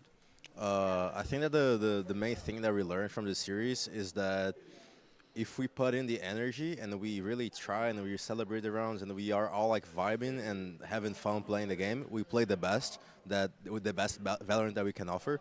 A lot of the times we have low energy and it's kind of hard to actually lock in and get on that mindset of focus that like you're playing the game and everyone's celebrating, everything's fine, everyone's happy. So we managed to bring that out today, and that was a key factor for us to win because. I don't know if you guys can hear from that, but like after every round, we were all celebrating. When someone got a clutch, we were happy because of it. So yeah, that's the main takeaway. At the end of the day, it's a game. So if we have fun playing the game, we're gonna play good. Simple as that. Prod is telling us, JP, that you need to look behind you on the screen because there's a very important phone call that's about to come through. So I think my next question is, are you picking up the phone? Mickey Mouse is on the other end. I wish. Yeah. Is Chris hitting us up with tickets to go see Mickey Mouse? I'm down. Hey, I mean, you gotta talk to him about that. I can neither confirm nor deny. But I mean, that sort of leads into my next question. I mean, obviously, there's a lot to celebrate tonight. You guys qualify for Orlando, and you mentioned that this was such a big milestone for you guys. And just kind of talk to me, it's like sort of we wrap up this interview. What's the next step for you guys? What are the expectations going to this LAN? What's the message you want to send to the rest of the teams that are going? The expectations are high. We all have LAN experience, and I actually played against Clair the last LAN tournament in Orlando, and I'm glad that now I'm representing you guys. And I trust me when I say that we're gonna play 3, 4, 5 times better on LAN because it's an environment that everyone is used to, and most of the collegiate teams they don't have that kind of experience, so we are coming to win it all. Hey, that's awesome to hear. We're super juiced up for you guys. We're so excited. JP, congratulations again on qualifying tonight and the win. We wish you luck when we get to the LAN. Thank you. Hope he answered that phone call. At least, hopefully he left a message. At least on the other side, you know, so he could check it out later. But hey, again, it's great to see that the spirits were high. And I mean, that ties into what we were talking about, how this team is so tied in with momentum and just overall good vibes. And clearly, it was a good one for them tonight. And hopefully they can keep up these vibes as we get closer to this LAN, which, again, is so soon. It's coming up very, very soon. And yeah, it's going to be great to see the guys, you know, show up and perform. And if we can get that 3 times, 4 times better play that JP is promising us, that could be scary for some of these other teams. Yeah, I mean, you did say, like, they look very happy and very pumped to go into this LAN, and they look very energetic and they're confident, so that's a good sign, right? You mentioned, though, there's something that's coming up soon, and that's the Orlando LAN. But I have in mind something that's coming up a little bit sooner than that LAN. That's a great segue. And I've got to pull it up. That's I mean, a great segue. Hey, I'll let you talk about it. This is your event. You're working on this. Let's talk about it a little bit. We've got Sakura Fest, so event going to be held on April 11th here at the Nexus, trying to celebrate, you know, bring all of the communities together. We're trying to really celebrate anime culture, manga culture, bring all that like Japanese pop culture all together. Going to be an event held here once again at the Nexus from 10 a.m. to 8 p.m. Saturday, April 11th in Windsor. If you're from the Windsor area, you're not going to want to miss this biggest anime convention from the area. We've got currently 2 packages listed here. General admission currently listed at $10 and premium admission listed at $40. You get $5 discount if you pre-register now before the event day. If you get that premium admission, you will get an exclusive Sakura Anime Fest merch bundle that includes a t-shirt, a tote bag, an exclusive premium badge, as well as some stickers, some extra raffles. You know, you're going to get your chances at winning all of those extra prizes. And there's a lot that you're not going to want to miss at Sakura Fest. We're going to have a bunch of vendors, a bunch of, you know, artisan crafts that are going to come up, and we've got some surprises on you know, on the back end that we're cooking up for the stream for Sakura Fest. So be on the lookout for that Saturday, April 11th. You're not going to want to miss it. Make sure you scan that QR code on your screen right now, and you know, take a quick look at our event page. make sure you get that ticket of yours, get that discount right now before it's over, and we're gonna show you guys some of the stuff we got. Oh yeah, we've we got were cooked model. up. Hayden was modeling it. We've got one of we've- the T-shirts last night. I mean, we've we got got the tote bag as well. We've got the tote This is bag. very nice, Yeah, actually. I like this very, tote bag. you know, I'm not very good really. quality. We've got some sneak peek at This is the design on the back of the T-shirt, by the way, so we don't have to have Carl turn the T-shirt around. But yeah, this is a very well-made tote bag. You know, the Yeah, quality you know, is we've- very nice. There's some nice details as well on here. So yeah, guys, use it to store all your many textbooks we're expecting other things you might carry in a bag. Yeah, we're expecting the Soccer Fest to be, you know, the biggest that it's ever been. So we've got quality merch coming up here for this event. We've got a hoodie made up. I'm going to show you guys the backside as well. Got, you know, those flower themed, Sakura themed merch that we've got. So these just landed in. Make sure you snatch either your premium bundle and, you know, grab that merch for yourself, or if you want to come out on event day and buy it on your own, you can do that as well. But you're not going to want to miss that. So, you know, make sure you scan that QR code. Come check us out at Soccer Fest. It's going to be a big event. You're not going to want to miss it. It's just going to be a lot of fun for everybody. So come out. Hey, have some good fun. plug. W plug. Thanks, Yeah, Carl. we've But gotta plug the unfortunately, I got to cut you off there because that It's okay. is That's the okay. end of our stream tonight, the end of our journey. But thank you for casting with me. That was fun. It was a lot of fun. You know, it's Had a- great had a great time. great to get you on the desk finally. You know, after a whole semester of poking and prodding. But hey, we got it done. And hey, there are other people I got to shout out to besides you on the team tonight. I got to shout out Owen for directing and, you know, making the stream a little bit more fun as it is April Fool's Day. And, you know, he says terrible. I don't know if I'd say that. You know, up to interpretation, we could say. But, you know, we got Adam on replay. We got MJ and Miguel as your observers tonight. And I think that's it. Besides you. So we're going to shout the sponsors as well. So we want to thank Tim Hortons, Subway, Alienware, Prefire, Onezo, the SRC, and the Alumni Association. And Carl, this is the first time you get to do it. Thank you, sponsors. That was better than Hayden did last night. I'm sorry, Hayden. got the chemistry. He did it better than you. I'm sorry. But hey, one more thing we will plug before we wrap up. We got a very special stream tomorrow night. Is our esports banquet or esports awards. This is the first time we're streaming it. Yes. Actually, so we're going to be doing some fun things with that. You don't want to miss it. You want to see who is getting celebrated. You know, we have so many awards to give out, so many people that you might not even think about. You know, some teams that you know don't get to see too often. We're going to celebrate them and the rest of the program tomorrow night. Like we said, we got some fun stuff planned. You don't want to miss it. Probably the biggest stream of the year, I would say, for us in terms of production and other things. Yeah, so it's going to be really, really exciting. We hope to see you tomorrow night. But until then, we will see you. Have a great night.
Reflection.